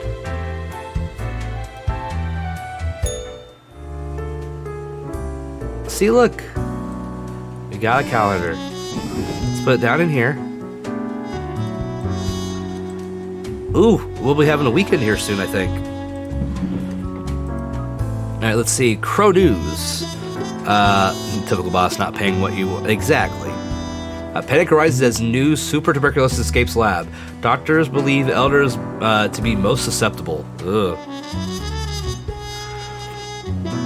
There may be hope for our planet yet. Scientists on the verge of a breakthrough that may help the dwindling fish population. Culture Mag, the art of dying provides little in the way of sense, plot, and characters, but the action coordination and stunt work are excellent. Modern Health. Stunt performer urges people toward a healthier lifestyle. Fancy Flying convinces government to increase funds of all-purpose fighter aircraft research. Research has been struggling due to aircraft being bad at literally everything.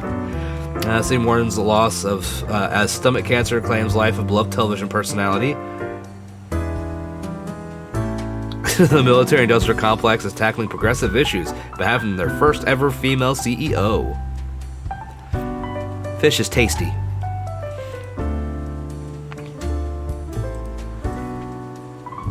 Here we are.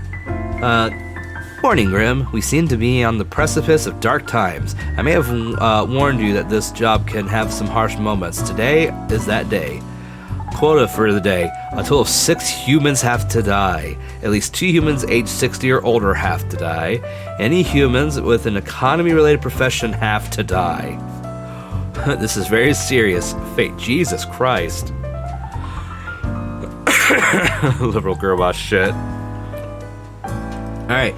So all but 2 people are dying, according to this. And at least 2 of them have to be 60 or older that die.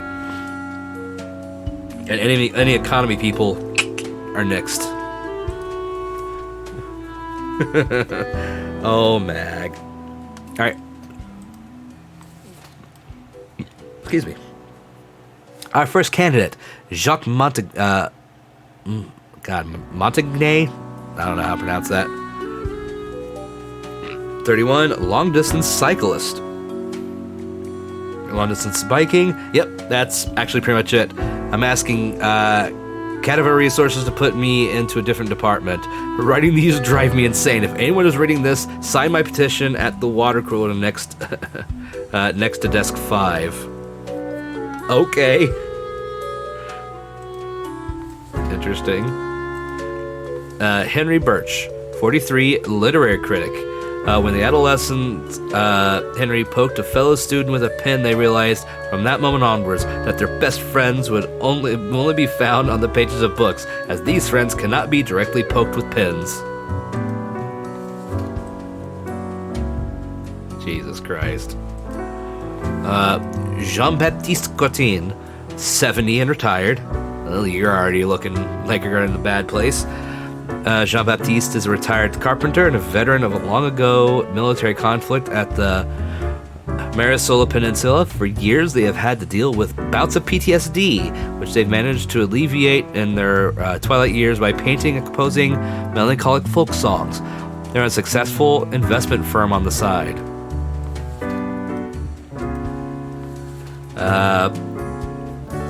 Sanyu Faraha is 55 and a shopkeeper. Frustrated with the bland condiment selection at the local grocery stores, Sanyu opened a shop to sell specialty cooking ingredients. Now people can cook dishes originating from all around the globe. I mean, maybe, I don't know. Next up is Ras Rusht, who is 53, and a banker. Oh, you're on the chopping block just for being a banker. That's not good. Ross, a widely celebrated economist, is called the preeminent expert in market manipulation. For the past decade, they've appeared on many television programs and advise people when and where to invest their funds. Yeah. Oh, we got a CEO. Theophania? Fania? I don't know how to pronounce this. Theo. We'll call Theo. We haven't even gotten there yet. We'll get to it. Chill. Stop.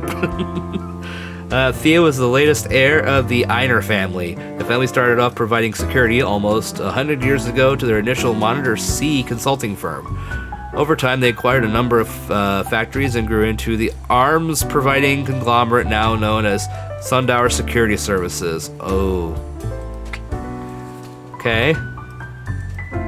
Retired person, Adira Perez, 75. Adira retired just a few years ago after they felt they had saved enough money to live comfortably. The holiday plans were put on hold due to the recent outbreak of super tuberculosis. God, that's topical, isn't it? What was it?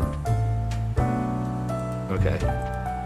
And then Mike Jordan, who is 73 and retired. Mike loves bird watching and nature. Although they and their spouse live in the middle of the city, they've written 6 books about birds.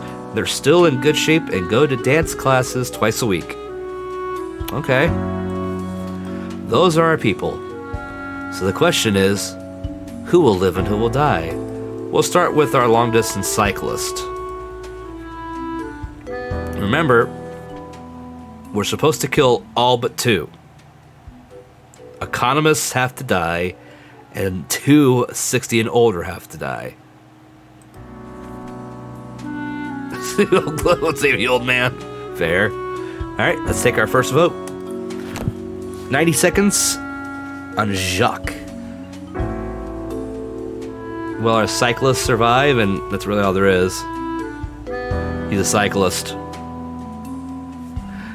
Asking Cadaver Resource to put me in a different department. God. We got a spare. Okay.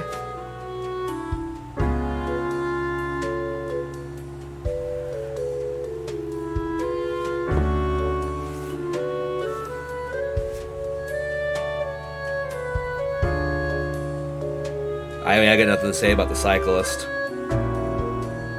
They're young and can go at good speeds. But what say you, chat? Tell me, friends. Ah, 2 spares. 3 spares.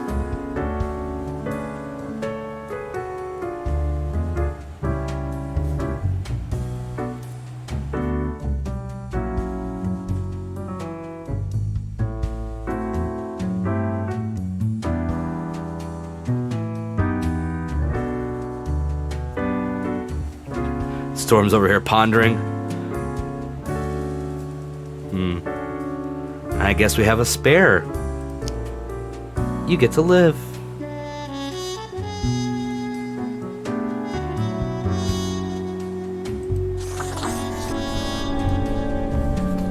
Next up, our literary critic. Well, Quinn's been playing Animal Crossing, so they might be a little distracted.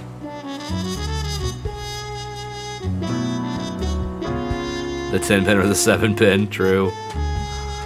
Alright, next up is Henry Birch. Remember, we only have one more.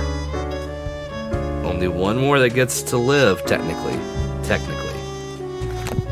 So, does our literary critic live or die? Remember, they poked a person, they poked their best friend, or at least a friend, and it's like, hey, I can't poke a character in a book. Storm says die. Oh, well, that's nice. Indeed, Quinn is good bean. And Imrimaku is back. I mean, I don't know.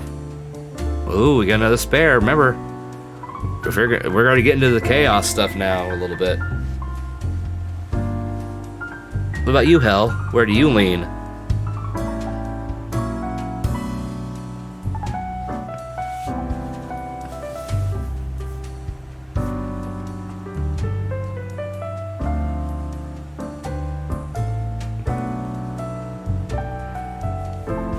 Ah.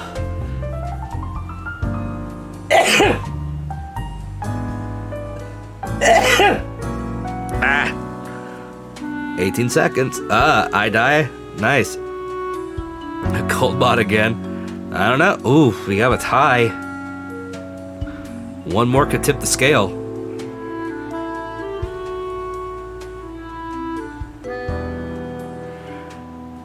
I don't know.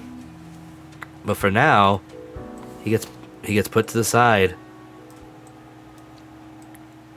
Next up, Jean-Baptiste. And this is one of our over 60s, or 60 and overs, and at least 2 of them have to die. And we've got 1, 2, 3. We have 3 of them over 60. This is a war vet. Suffered bouts of PTSD, which they've been alleviating with painting and composing melancholic folk songs. Wait. They run a successful investment firm on the side. Remember, any humans with an economy-related profession have to die. Investment firm.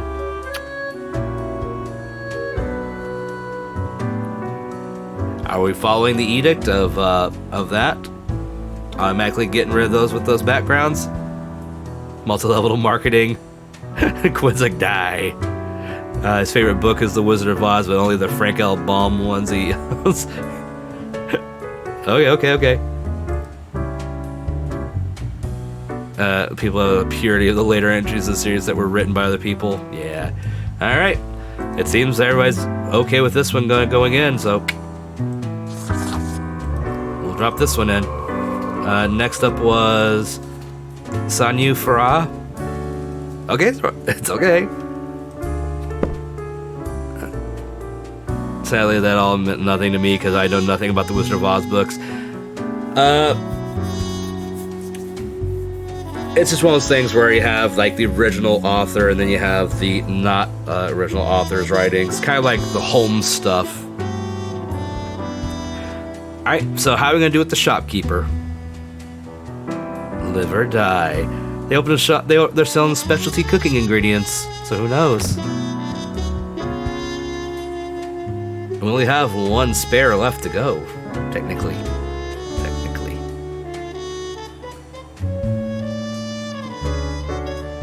And the next guy we have is a banker, so they're gone.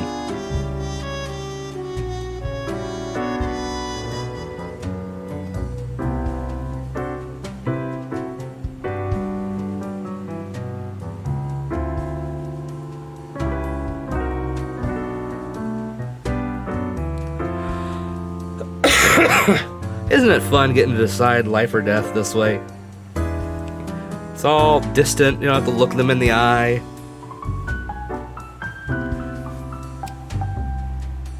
I think Sun Yu's gonna get a reprieve.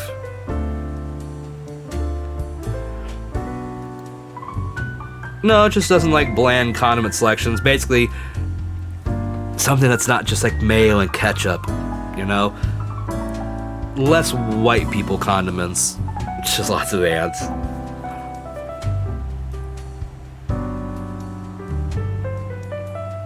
Let's face it, we don't do spices very well. Ant burgers, ant soups, ant casseroles.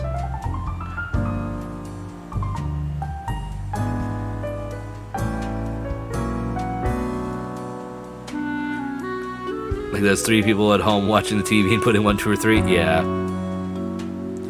You had very enlightening. Frank L. Baum is a writer so prolific that he requires a book to catalog everything that he's. Oh God. But a lot of Wizard of Oz books were written by his assistant and wife, I think. Okay. Well, spares have it. She lives.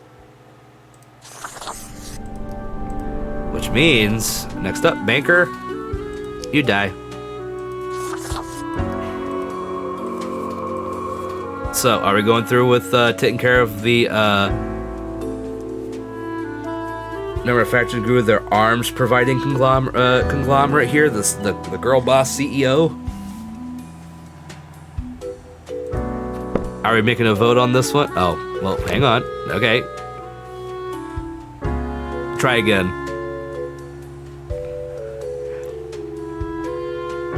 Mag, it has to read the actual die. There you go. Storm's on there.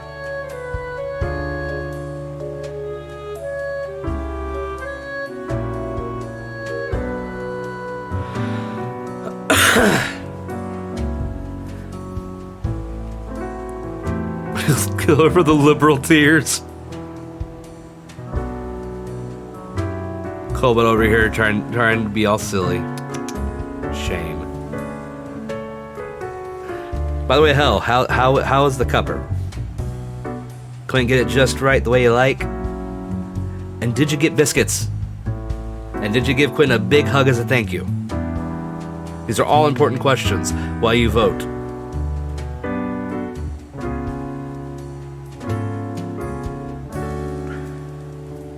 I'm glad to hear it.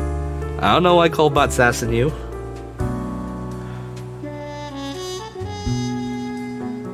They have bickies too, and there was indeed hugs. Good, glad to hear it. As it should be.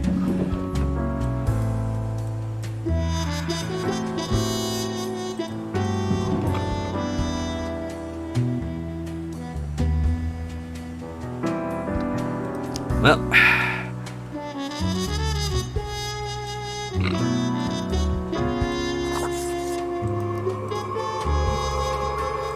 I think we could safely say that we can go ahead and do this one too.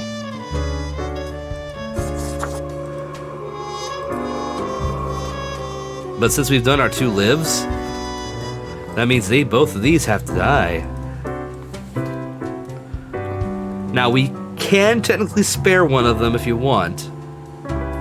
It will cause us to be docked pay, and we will not be following the instructions completely. That's 3 humans will survive instead of just 2.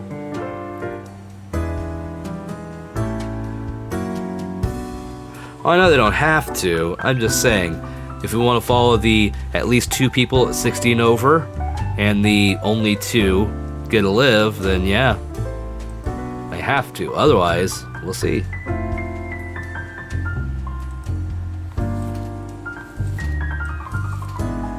So, are we gonna let Adira survive? Pain or heal? All right, we can do that here in a minute after we finish the workday here.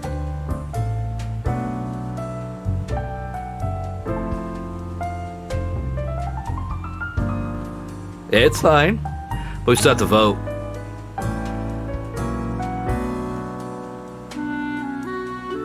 A die and a spare. No spare. A spare. We're gonna get in trouble. But we'll see.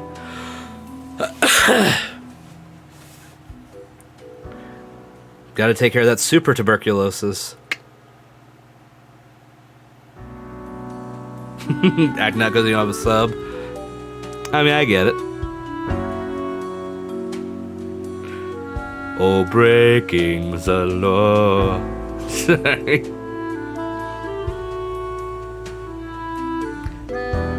"20 seconds for anyone else that wants to vote. And Imriunku has gifted Quinn a sub for 14 months in a row. Appreciate it. 10 seconds. If you haven't voted and want to vote, now's the time.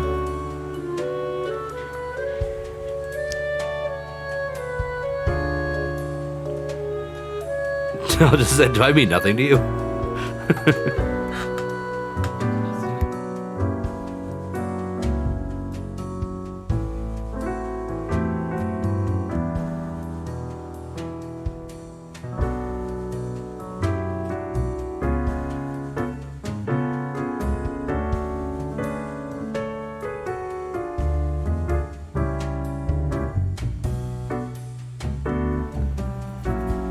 What happened?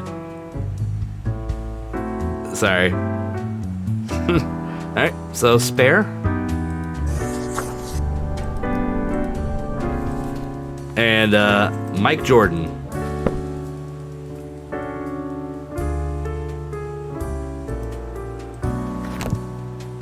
So is our bird watcher gonna be taking their last dance class? Or are they gonna be boogieing a little longer? Ooh, we're back in the split already. 6 books about birds die.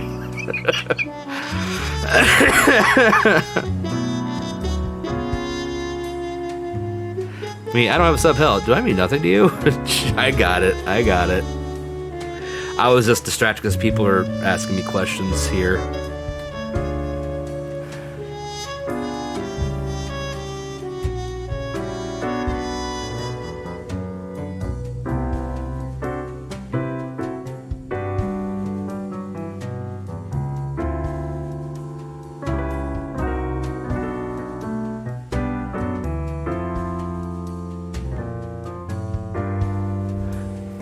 Yeah, after we do this one, I will be putting on a video because I need to step away for a minute.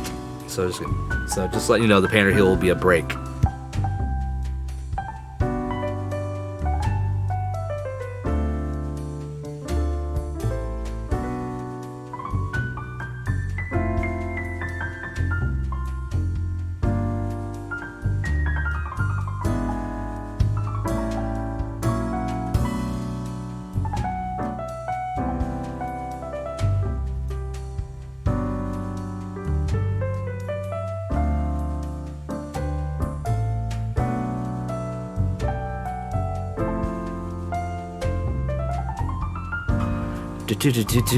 Sorry, I was getting the question answered.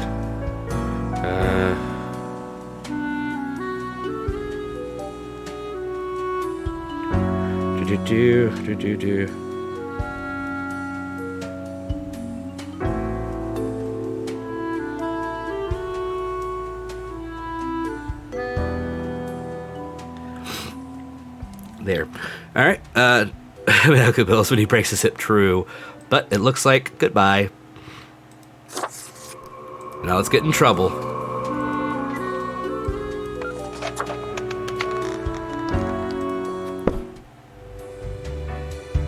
What do you think they're going to say to us? Ah, Grim. It looks to be a rough day out there. New recruits often falter during dark times. And we faltered. As I thought, you have marked fewer deaths than necessary. What happened?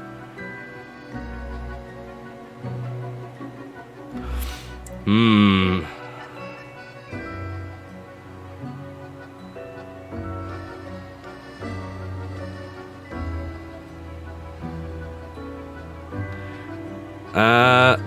Kitty looks a little peeved at me here. A whirlwind of options, yes. But it is your job to cut straight through it all. Would you kindly pay more heed to these matters in the future? We must focus. Yes, sir. Let Understood. us hope these days do not continue. Any idea what happened?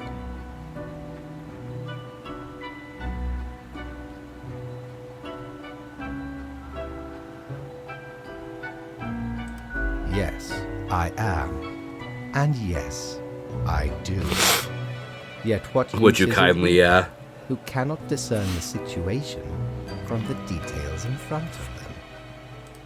Your answer would intrigue me, yes? Interesting. An insightful streak may yet rattle inside that skull of yours. Off you go now, Grim. Good night.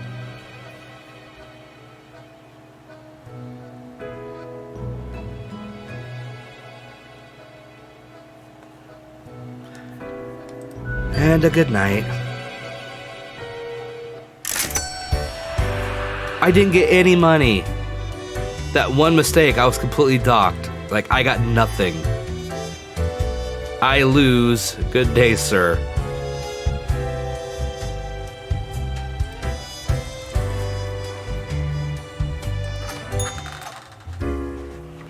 Hello?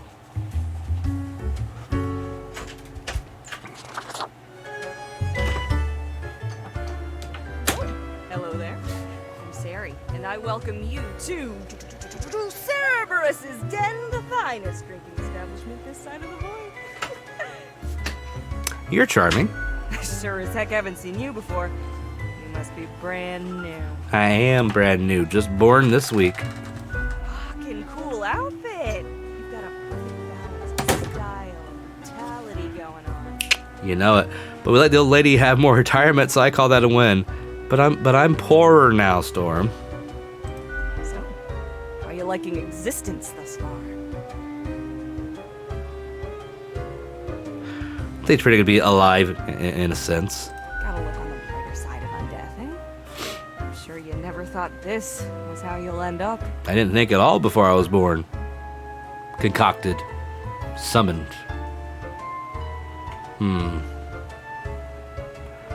I don't know. You didn't go to the Cerberus Den on the weekends? Yeah, definitely not to be hanging out in bars. Hey, listen. The drinking age is a little bit more of a suggestion here, rather than a rule.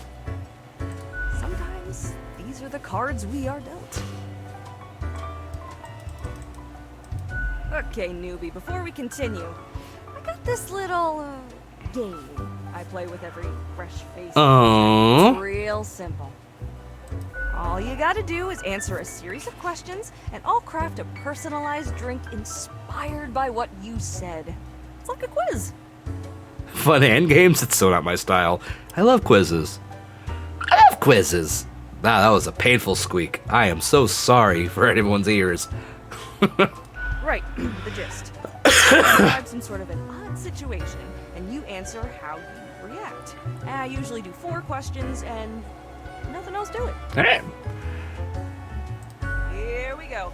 Prepare for question number 1. You are given the chance to level up one attribute of your character. Which aspect would you increase? Oh, that wouldn't hurt. It just squeaked really loud. That squeaked like a screeching squeak. So we got, what's the attribute? Bonstitution, calligraphy, capstum? I don't know. Grimmisma, Cytherity, Scolligence. God damn it.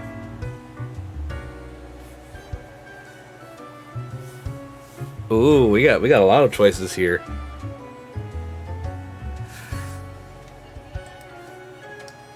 Alright, hang on.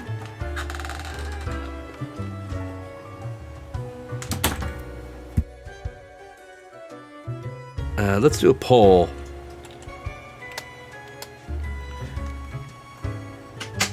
I can only do 5 of them.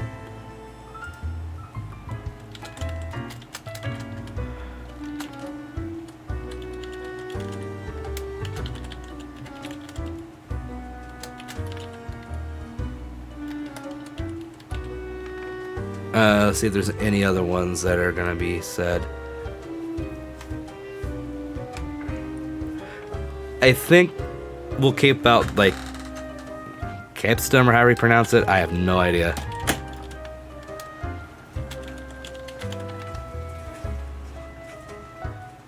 Alright, there's your poll. I just chose 5 of them.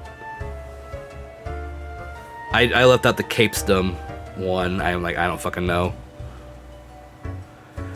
Grimisma. We got Bonstitution and Grimisma so far. Somar. I can't talk.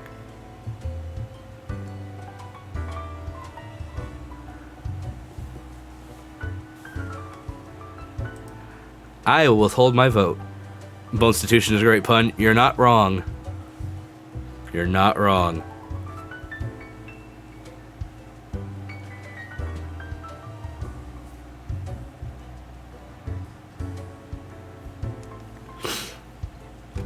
Alright.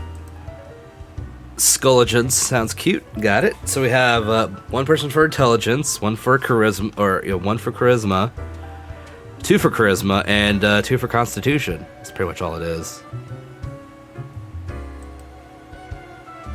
The calligraphy one was weird.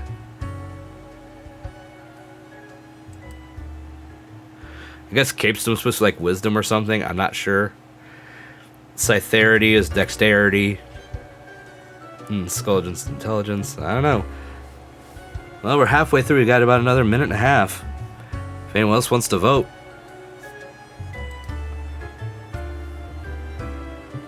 You would love calligraphy. Oh, I know you did. Don't worry.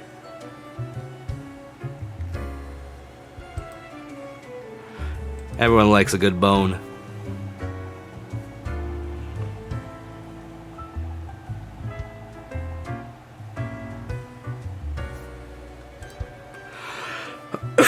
I like their design. It's nice and simple. And they seem very friendly. I appreciate it.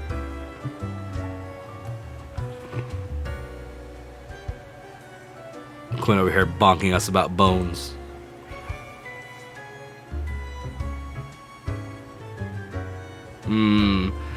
I might have to break a tie.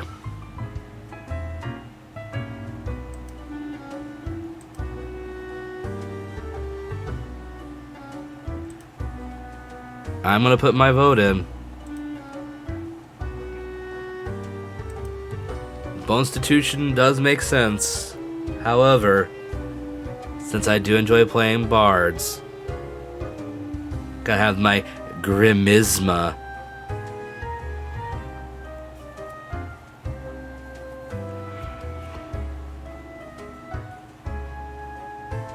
A late night vote dump. Time for question number 2. Oh, number 2. You find yourself in front of a very difficult situation. Moments after having made a choice, you realize you made a grievous error.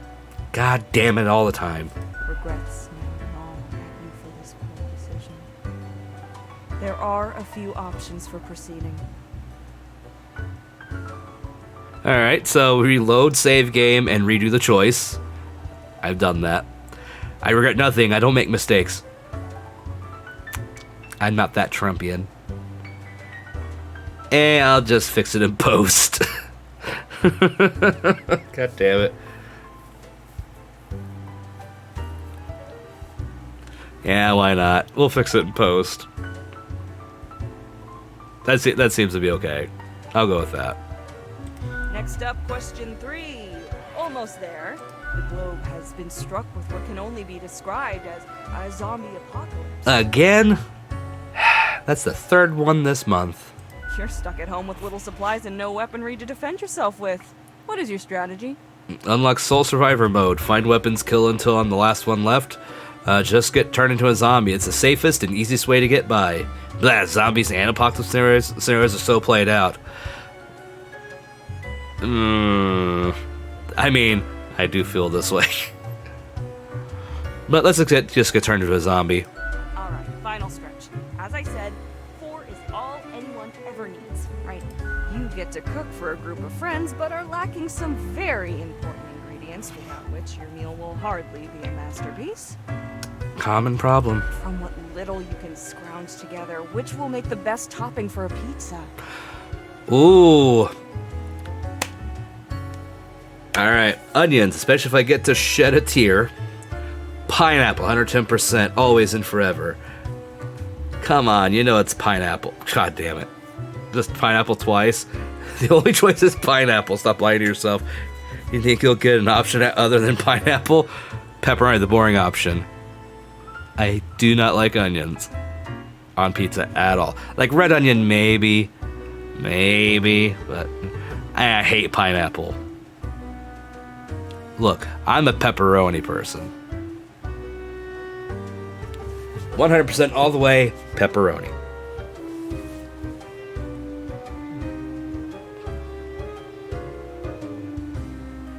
Why must y'all torment me? No, I don't like pineapple. So even on pizza, it won't work. I mean, yeah, I get it, Quinn.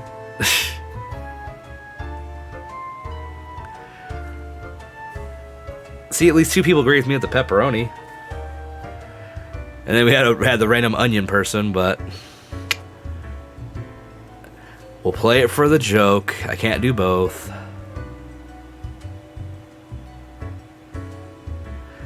I'll do this just to be funny.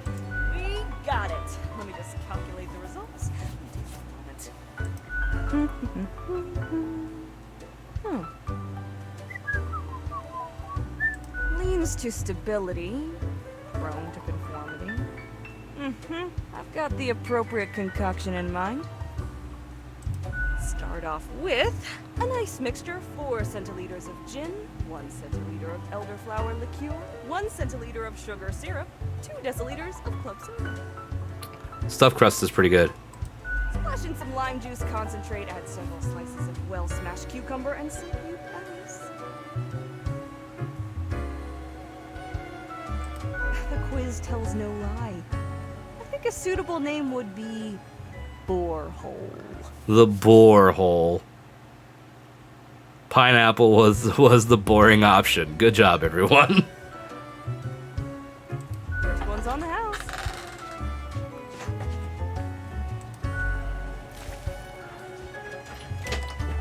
The drink smooth waves rolling onto the coast, then receding gradually, a constant rhythm of symmetrical alteration grinding off the edges. The taste recalls a harmonious interplay of physical forces soothing a turbulent soul until all that's left is a polished plane of alabaster. It's almost a death-changing experience.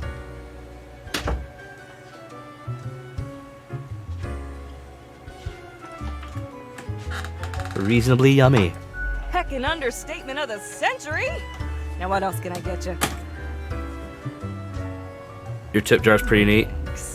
Mortimer found the original oinker on an excursion to the Shrouded Zones. The Shrouded Zones? It's a bit of a hassle, though. Keeps multiplying all the time. So take your eye off for a second and bam, tiny piglets everywhere. Just a piggy maker that keeps multiplying. That's interesting. Yeah, I just don't like caramelized onions on anything. I don't like onion. Like green onion I like, and I can do red a little bit, but not onion. Go on, take one. Just make sure you feed it with some coins once in a while. Okay. Heck, were I able to count and name all the folks? Likely haven't fully realized the size of this place. You've got you Reapers in all the myriad departments, the Custodian Legion, the weariless data grinders, if you calculate total, Mag, I think he might have an the addiction. Abysmal Archive with its archivists.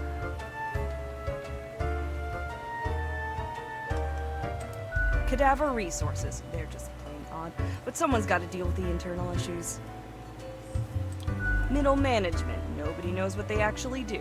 higher management, but they don't visit us. Basically ever. Same with Fate. Many of the regular workers come by the dead know, so keep your eyes and ears open. I mean, why What not? else you got in mind? We'll do a drink. Sure. What's your poison? Oh, I don't have.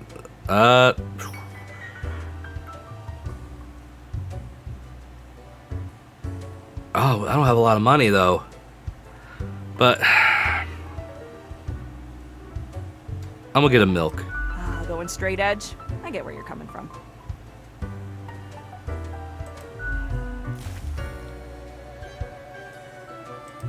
Au revoir, Lil Reaper.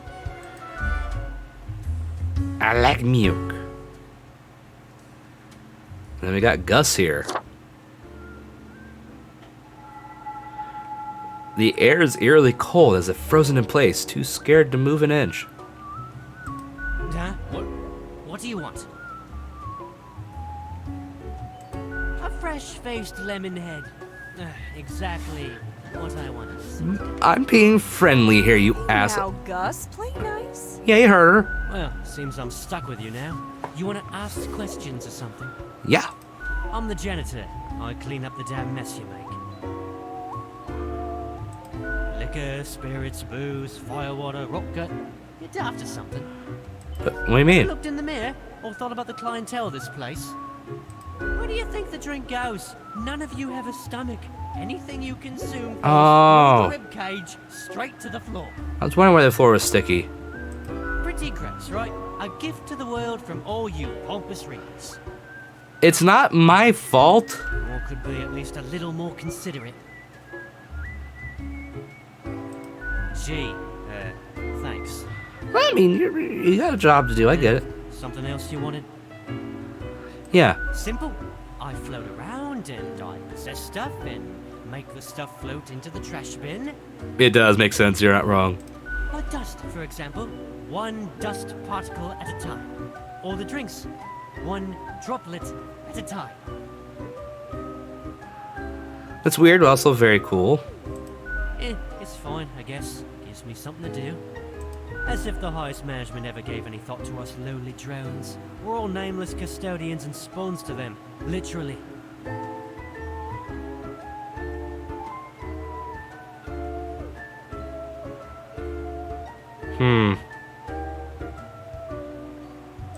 Do you really? Or are you just another number in a long line of numbers, Oh, I don't know. Something else you wanted? Talk about the Sorry, barkeep. They're hella cool. Ah, they. Okay. Why, thank you. You're nothing but a sweetheart, ain't ya? Ah, shucks. You're the only one who truly treats Gus with respect. What's that supposed to mean?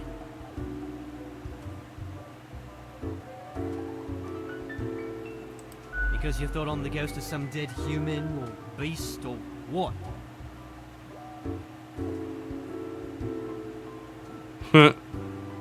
So you're not a human? Of course not. No. Ghosts aren't mere residue, a relic of humans, animals, or whatever other entities. True. We're just ghosts. We're beings unto ourselves. I am the ghost of a ghost. Wait, what? You were ghosted, then you died. Yeah, pretty much. Huh. How do you think? I ghosted around a long while, doing my ghost business, and then one day, I died. I know what you're thinking now, and yeah, there is a ghost apartment. Northeasterly direction down on floor. There's a department for when ghosts die. Not too busy over at Geisthold, though. Ghosts don't die that often. Comes with the territory. Something else you wanted? Yeah, I gotta get back to work anyway. That was weird.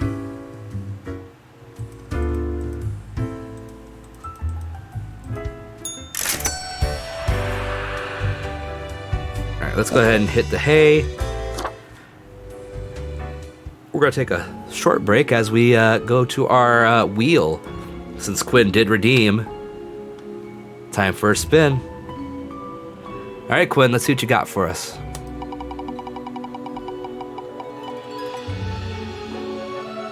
Oh no, it's a pain. Damn.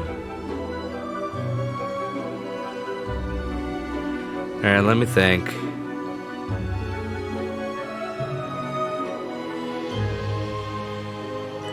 Okay. Oh, what would be a good pain? Let me think. Why am I had a name, but I'm forgetting it.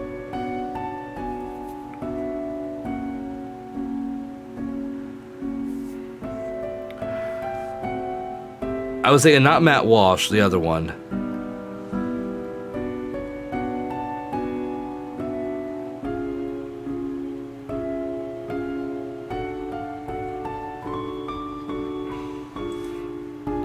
Why am I forgetting his name? Other weirdo, conservative person. No idea who that is. Oh, no, wait. I think this was right. Michael Knowles. We need a short one, though. Welcome to Yeah, this is what happens when you get a pain. You know, it's like what you hear.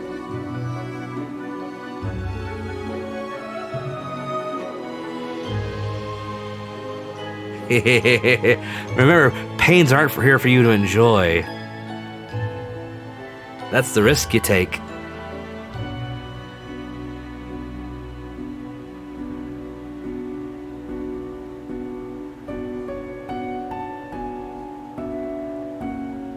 It's really curious how he survives the daily war office.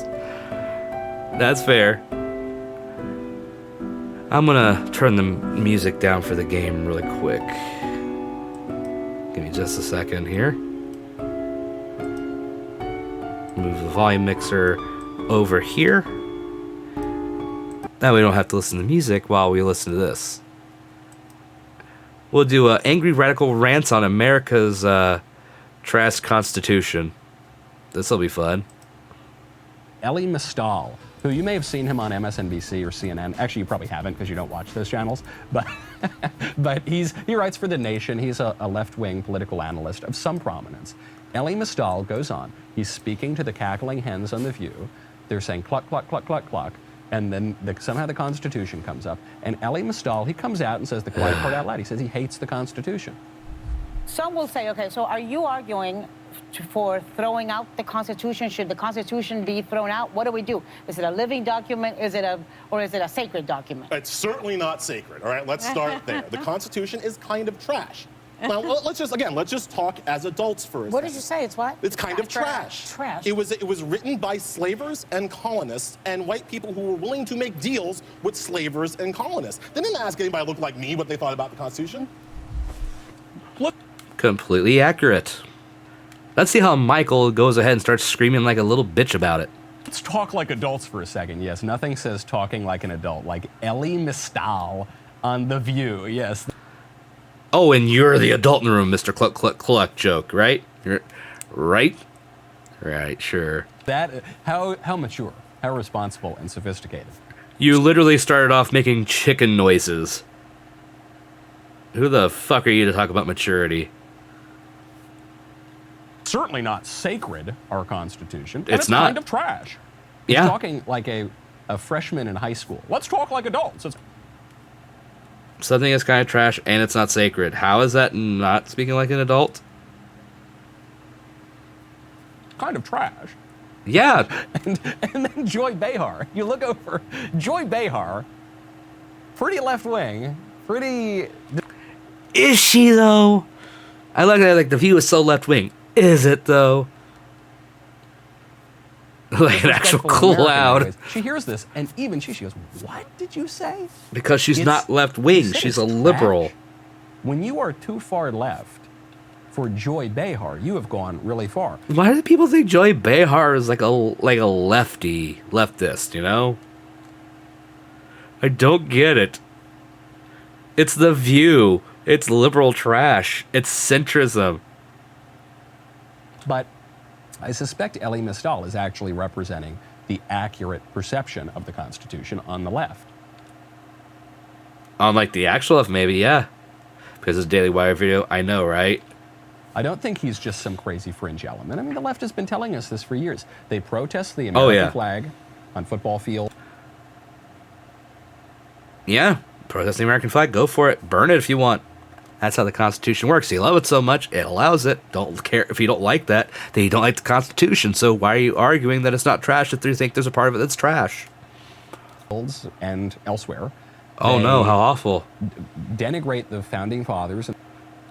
Yes, because they were slavers and did things they shouldn't have done with their slaves beyond them having slaves. They are also very sexist. They didn't want people that weren't white landowning men to vote. By literal slave owners was the man's point. Yeah. Oh, it's Michael Knowles. He disagrees with anything that's left wing because he's a Ben Shapiro, like, sycophant kind of right winger.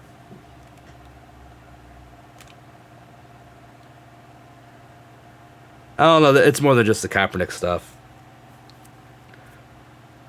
This is like Matt Walsh stuff. They're all in the same thing. Hey, Buckles, thank you. Welcome. Thank you for the birthday wish. You're here just in time for a pain. Thanks to Quinn. Quinn has spun the wheel, and we are now listening to a bit of a political thing, talking about the U.S. Constitution, from someone that kind of works with the Daily Wire. Yay. Oh, don't worry. He'll tell you in a minute. I mean, that is his critique. They're left, therefore it's that. I just mean that the kneeling keeps... Of course it does. Why wouldn't it? And framers of the Constitution, as he does, as slavers. They're slavers. That's why they everything they ever touched was terrible and turned to ash, like this wonderful country that has allowed me to prosper. Oh, the country has allowed him to prosper. It has allowed a black man to prosper. Therefore, it's not trash. It allowed him to prosper. After he was allowed to have, the right to vote, to buy property. Come on, to not be a slave. Come on. You were allowed to prosper. God, he needs to be smacked upside his head with a very thick cane. Even me, Ellie Misdal, a dum-dum. They're trash. It's total trash. A dum-dum. We're totally talking like adults here, because adults say dum-dum. Of course, you notice the people who denigrate our forebears, they never look at the things we're doing right now that our posterity might say about us. Sure we do. You're a piece of shit, Michael Knowles. People are going to look back on you and think, wow, what an utter piece of shit he was. Just a insignificant, pea-brained moron. They never imagine that someday, hundreds of years from now, people will look back at Ellie Misdal and the women of The View and say, these people were trash. They defended killing almost 1 million babies. Oh, for fuck's sake. No, they won't. Abortion is fine. Shut up. A year. And they pretended it was some sort of sacred right. Sacred, no. But it is a person's right to bodily autonomy, unless you're telling me we can just go ahead and put the vaccine in you because, bodily autonomy doesn't matter to you. Does it, Michael? Huh? We can just strap you down and force it on you because you don't have a say in your own body and how you do things. Isn't that right, Michael? You pathetic little pencil-necked fuckwit. Just saying. These people are trash. You want to compare the founders and the framers to anyone. At least they weren't killing 1 million babies a year.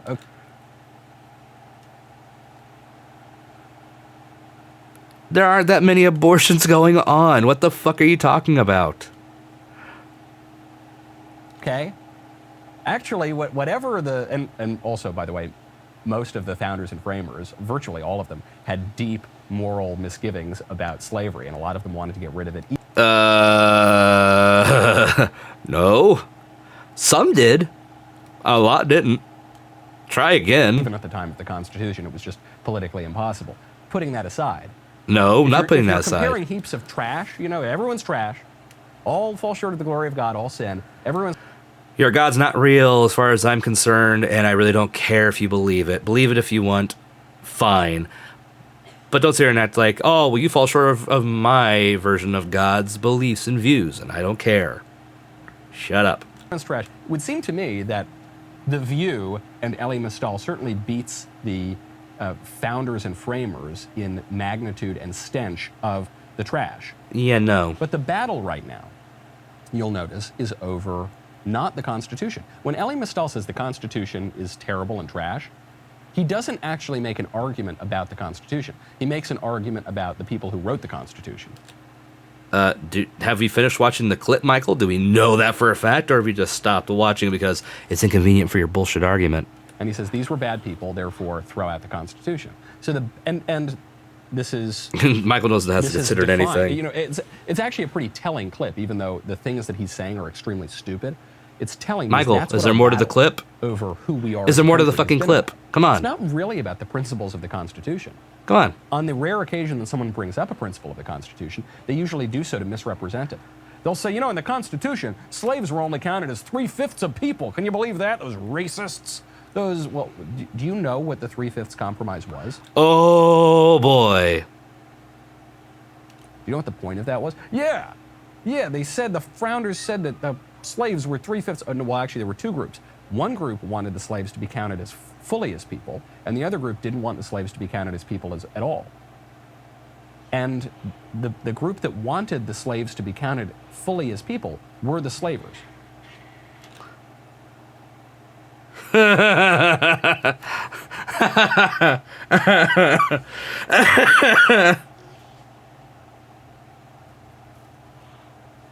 Wow.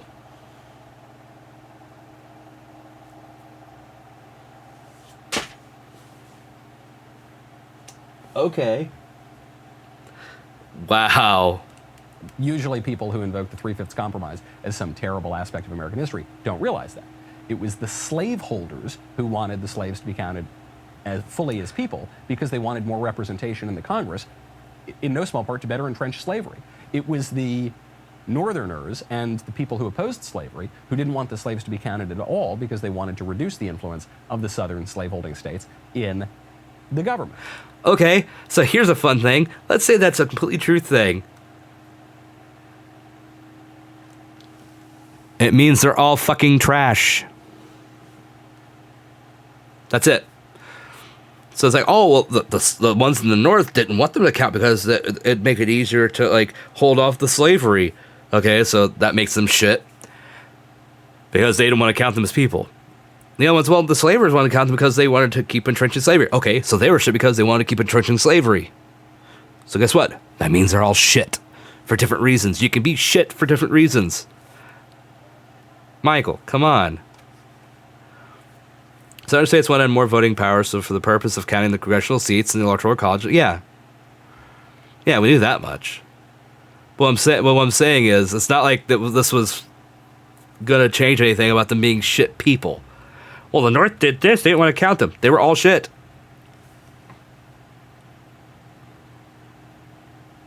Pretty much. So on the rare occasion that someone brings up a provision of the Constitution, it's usually just to misrepresent it. Usually the battle is over the founders and the framers. Jefferson had slaves, and Washington had slaves, and so the founders were bad. Jefferson had sex with his slaves. And then on the right, you have people say, no, the founders were really good, and they were smart, and they gave us a good country, and therefore, because the founders were good and the framers were good, we should support the Constitution. And on the left, they say, no, because the founders and the framers were bad, we should oppose the Constitution. There is a third way here, though. Yeah, there's a smart way, and you're not going to follow that, so let's hear your stupid way. And I think this would be the better way for conservatives to defend our country. There you go. The left has already done a great job in the cultural battle of tearing down the statues, of denigrating Washington and Jefferson and Lincoln, actually, the refounding of the country. What if we focus on the principles themselves? And what if we focus on our constitutional system and the law in general, not just as some random preference of some old guys in the late 18th century, a preference that could be good or bad depending on your view of these guys? Oh my what God. if we view the law as something that is objective? Cool. Religion stays out of government, therefore take your bullshit about handing abortion and go home. There you go. that is objectively true? What if we start making points like, hey, the commandment, thou shalt not commit murder, is not part of the Constitution. Fuck your religious book. We don't care. The Constitution says no establishment of religion means keep your religion out of the fucking government. How hard is this for you, Mr. Well, we take this as an objective thing. Fuck off. is just true. It's true whether dudes in Philadelphia think it's true or not. It's a part of the natural law. It's a part of the If you believe that, you would be against capital punishment. You're not. I guarantee you're not. You're not for, like, everyone getting, you know, lifetime imprisonment for murder or something like that. You want them to be hung or electrocuted or something. I know you're kind, Michael. Don't even try it. Transcendent moral order that is just always true. And from that natural law, no, it comes you get naturally to them. other laws, more particular laws, that you might call it the law of nations. Adrian Vermeule, the conservative Harvard law professor. Oh, we has a don't good book care. about this. And from the law, after the law of nations at the smaller level, you have the civil law. And then we have the particular laws that we all make in our own towns and states and in our own countries. But what if the process of law were not so much making law, just pulling it out of thin air, but what if it were actually discovering law, that some things are true, whether we want them to be, whether we don't want them to be? What if we ground our defense What the of America fuck are you in that talking some things about? are just true, Yes, you're an idiot. It's just true. some things are just good, and it's not about the personal virtues or foibles of any founders or framers. Okay, so we can take the religion out of it. Thank you. It's about what's good and what's true. What if we had the guts to actually say that and defend that? Right now, go to Hunter. Nope, we're not doing that. Subscribe. That's it. That's all. He took a small bit out of that whole thing, and that was all, based on that. Because, well, the Constitution was trash, and so were the framers, and that's it. That's all this video was about. 8 minutes, just on that bit. This is some fucking nothing. God damn.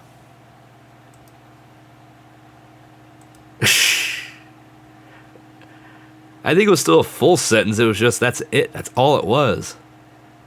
Jesus. Alright, I think we're going to start wrapping up for the moment here in a minute. We're going to watch another video or two maybe to kind of cleanse from that bullshit, but it's about dinner time. So I'm going to end up stopping for a little bit. And I'm going to maybe try to come back later tonight for more stream time. I'm thinking if some people in the chat might want to join in, maybe some Among Us. Would anyone be interested in playing some Among Us later on tonight?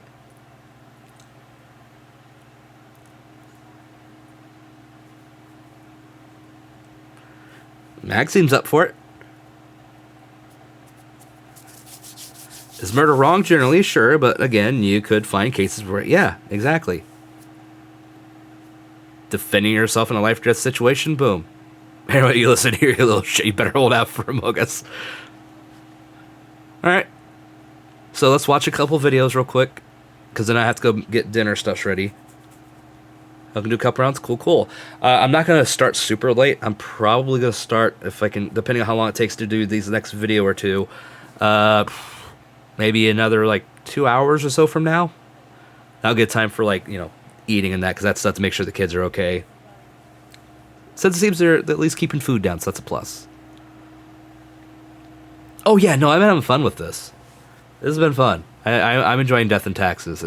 It's simple and it's enjoyable, especially when you do it on stream, because you can have the people, you know, vote in. It's fun. And thank you again, Mag. I appreciate it very much. Let us find something interesting to watch here. We can do a restoration thing again. Actually, let me see. Let's find that PlayStation restoration. How about that?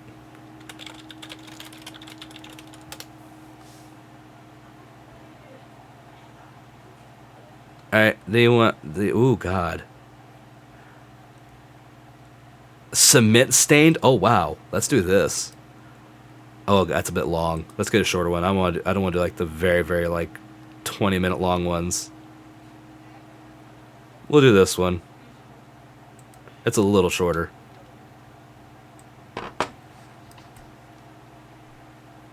Or do you want the cement stained? No. If you want to do a dog grooming video, we can throw that on. Robot, go ahead and post it in the chat if you want. I will do that.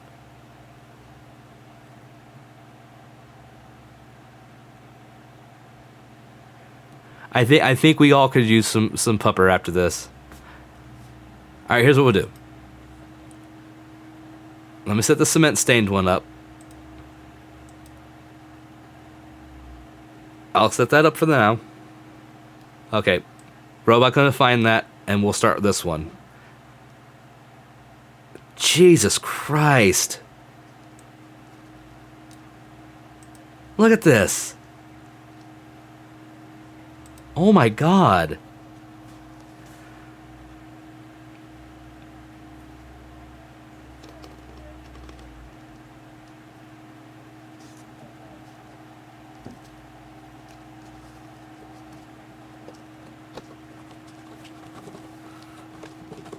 I'll go ahead and get that set up.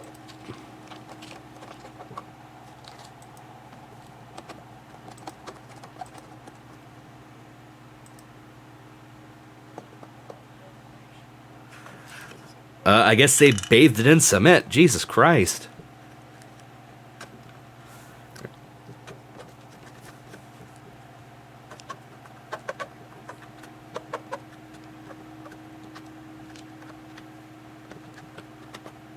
I don't know how you're gonna find the fucking screws.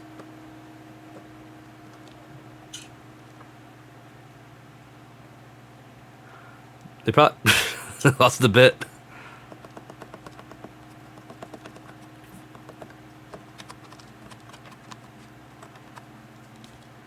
It's like to take the damn thing to fucking Pompeii.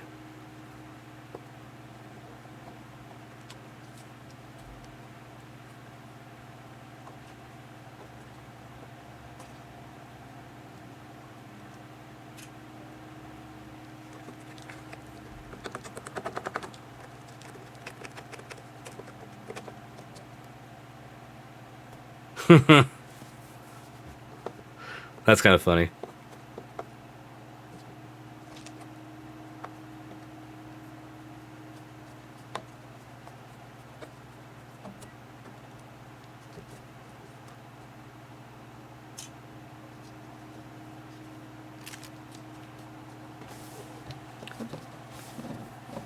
Yeah, this is just...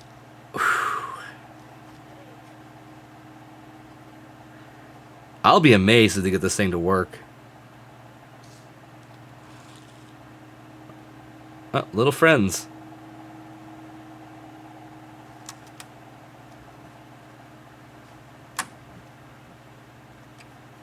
You're not wrong.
Sorry, had to mute. I was discussing dinner options with the kids.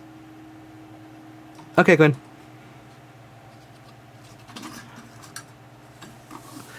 Yeah, I don't know. This is rough looking. This is what's bad at the introduced roaches. Hey, they have to have somewhere to stay too. It was a great foundation for a roach motel, apparently.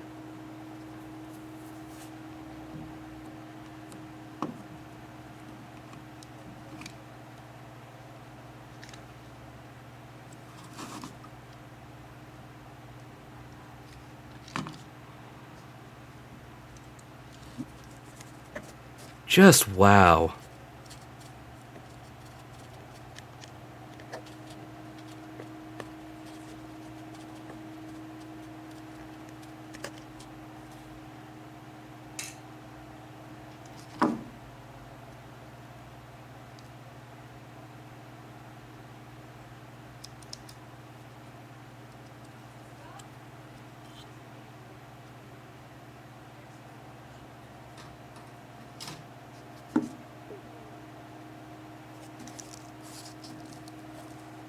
Jeez.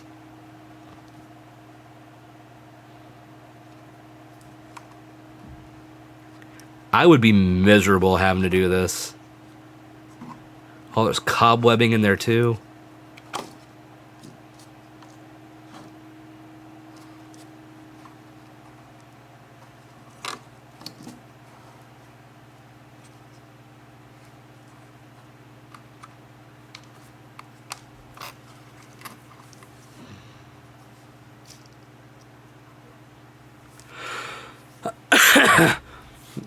I don't have OCD, and I'd be like, just fuck this. I'd be done. I couldn't do it. I'd just throw it away and go buy a new one. They aren't that expensive.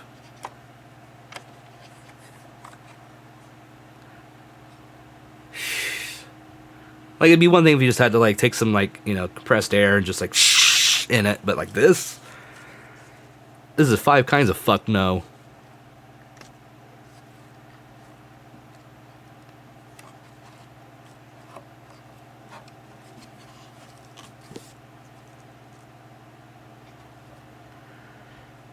I would have to wash my hands constantly because I would just feel disgusting for a while. Ugh. Probably by the 3rd time I might feel clean. Or at the very least, I'd be worried, like, I'd be worried about those crawling all over me. Just random little fucking spider.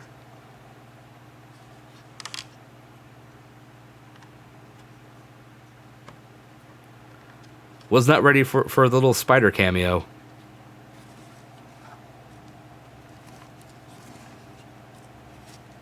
Yeah, that was a live one.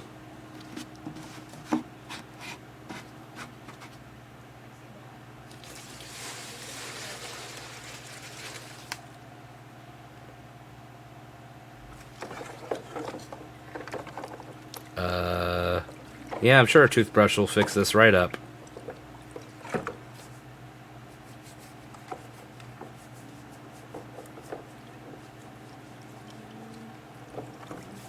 I mean, compared to Michael Knowles, yes, it is.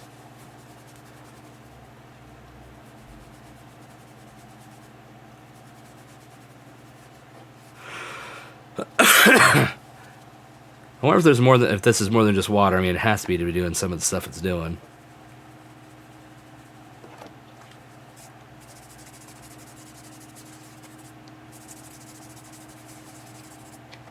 How to brush like an old fossil.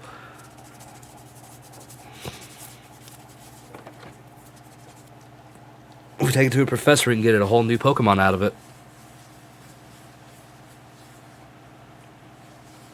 It looks like just wiping gravy off of it with how brown it is.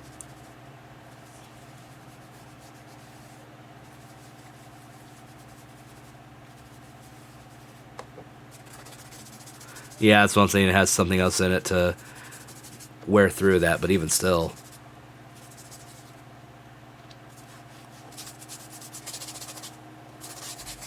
Place Damon. I choose you.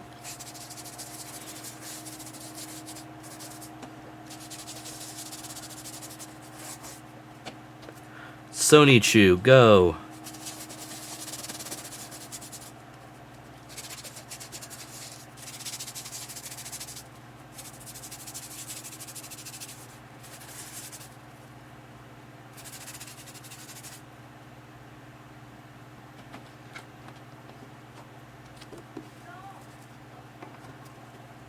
You went with Riolu again? Thought you were going to pick Turtwig. Oxygen cream. Okay.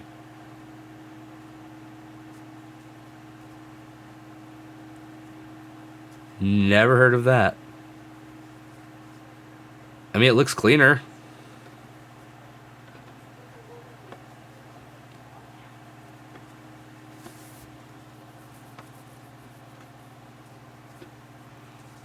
I don't know. Like I said, I have never heard of it, so I don't know what this is.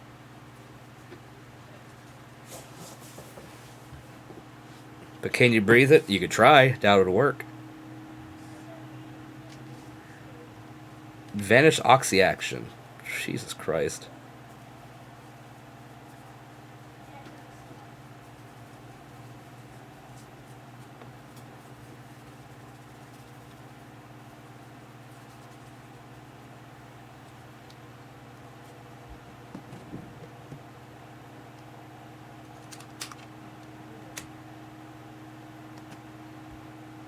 UV light.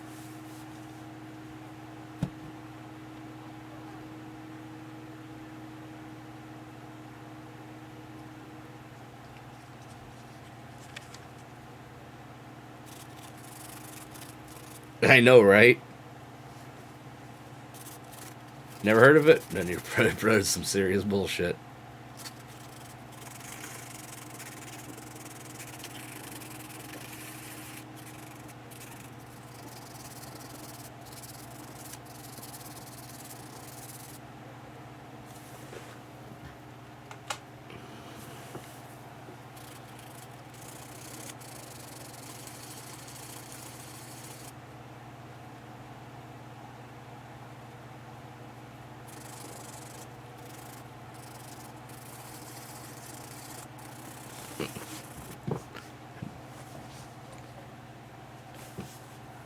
Now we're getting the other metal stuff. Gotta get that brush involved in there. Look at that.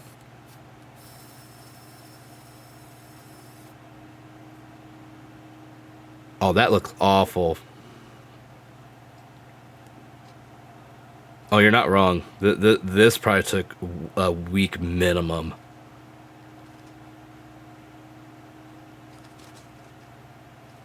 Because you like getting all the details in there.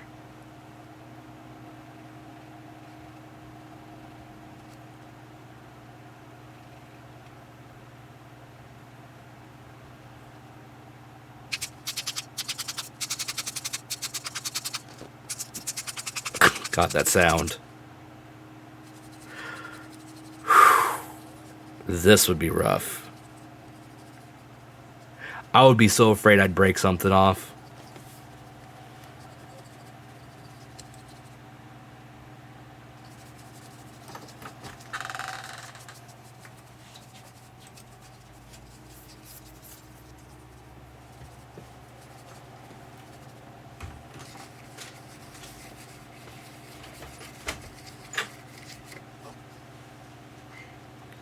I mean, at least it's looking a little better.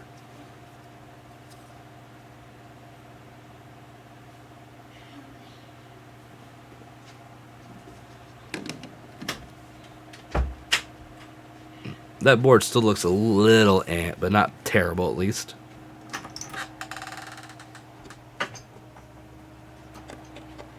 Yeah.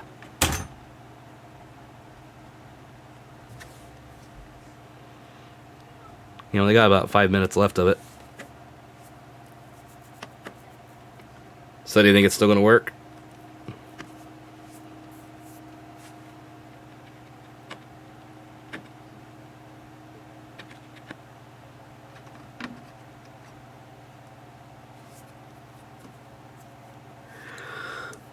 Oh, excuse me.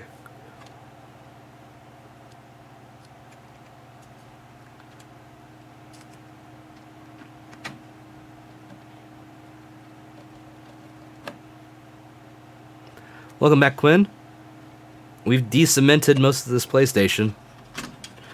You missed a little friend, one of the ones you don't like that came crawling out of one of the places.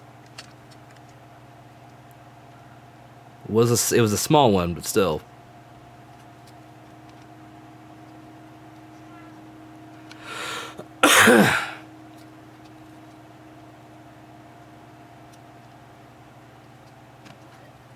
Yeah, we weren't expecting it either.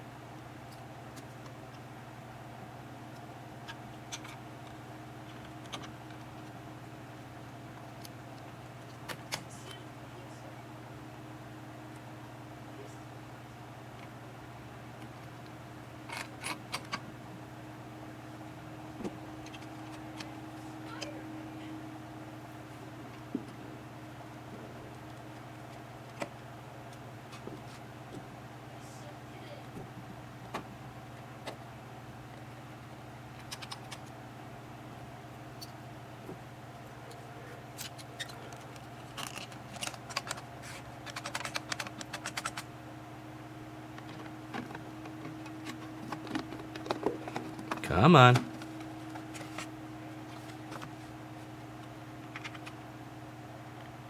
Oh yeah, you can still see some of the wear and tear from that for sure.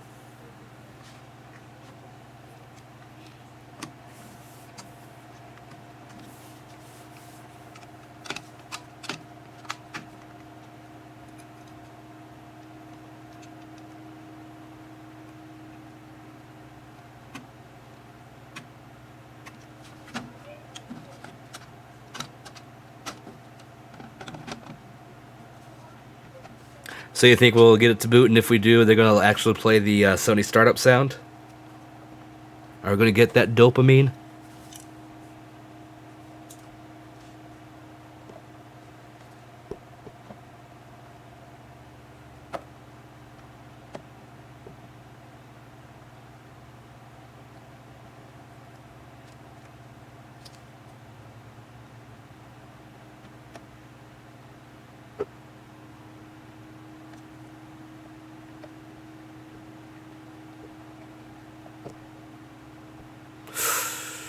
Ooh, I don't know.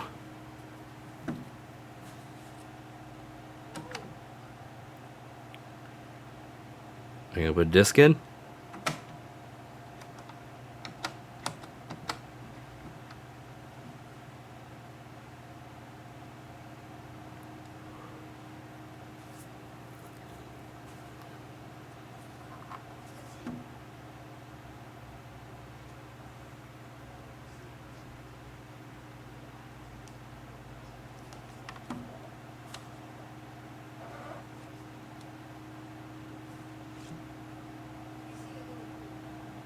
Oh, here we go.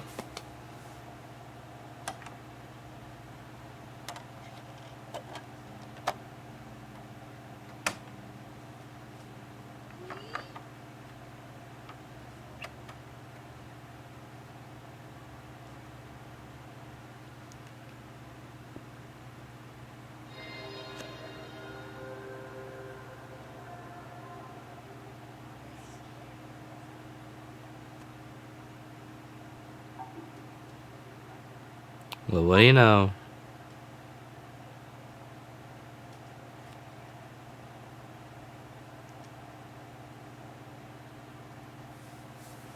Huh.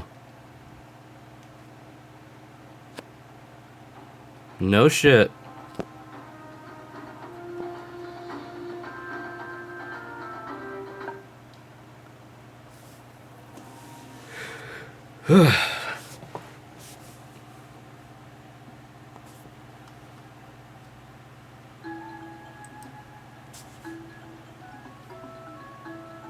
Black magic, that's how.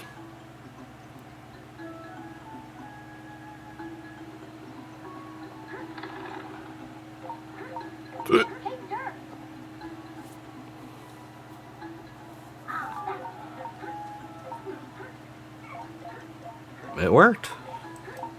Very cool. You had that game? I didn't. Alright, this will be our last one. This is American Akita Puppies groomed. Oh, we got grooming. This is the last one, and then we're gonna end stream and raid out, and then we'll come back here in a little bit, in about an hour. Well, longer now, about 2 hours from now, roughly, maybe a little sooner for some Among Us. So, It's not every day that I get to groom a pack of bear cubs. These are 8-week-old American Akita puppies. And they are both adorable and gigantic. They came in today for their first bath to get them accustomed to the process, and to also send them home to their new families smelling heavenly. aww. Some of you might remember the big bad Kuma, and he is the father of this accidental litter. A very cute accident, I might add. We are going to start out with Kuma Jr. He is the only one of the litter that shares the same colors as his father, but that's not the only reason he's Kuma Jr. He also shares the epic resting face.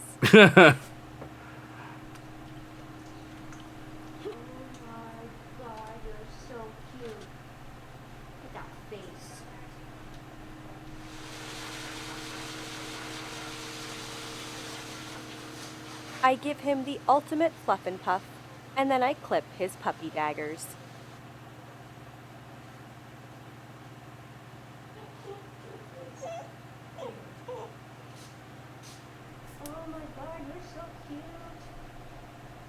Now let's move on to the dramatic Saki. Aww. I am bathing all of the puppies today in tearless shampoo. Puppies have sensitive skin, so you have to make sure that you're using products that are formulated specifically for them.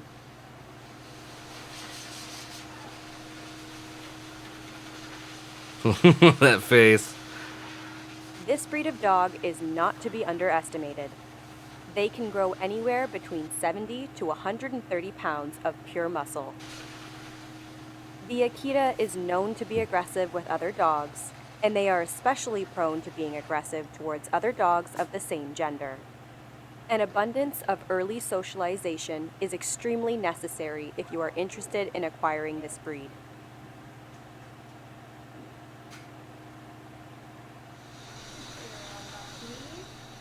Next up, we have the lovely Lucky.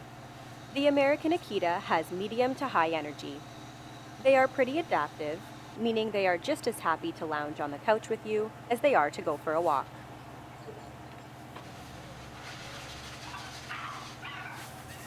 Although she was pretty scared at first, she quickly realized that the blow dryer wasn't going to kill her. Aww. Poor thing.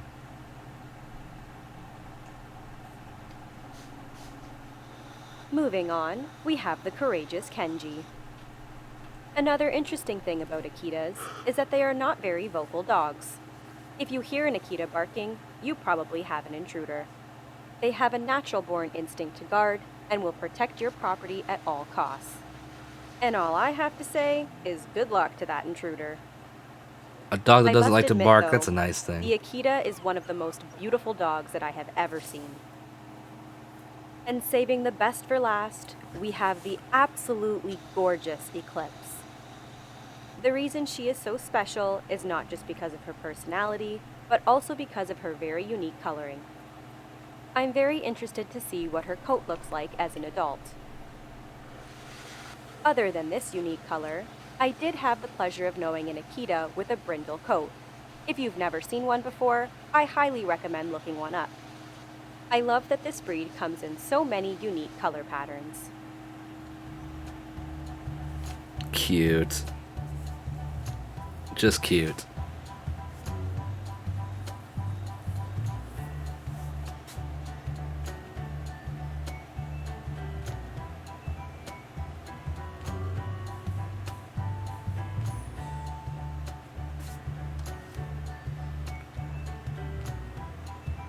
Aww.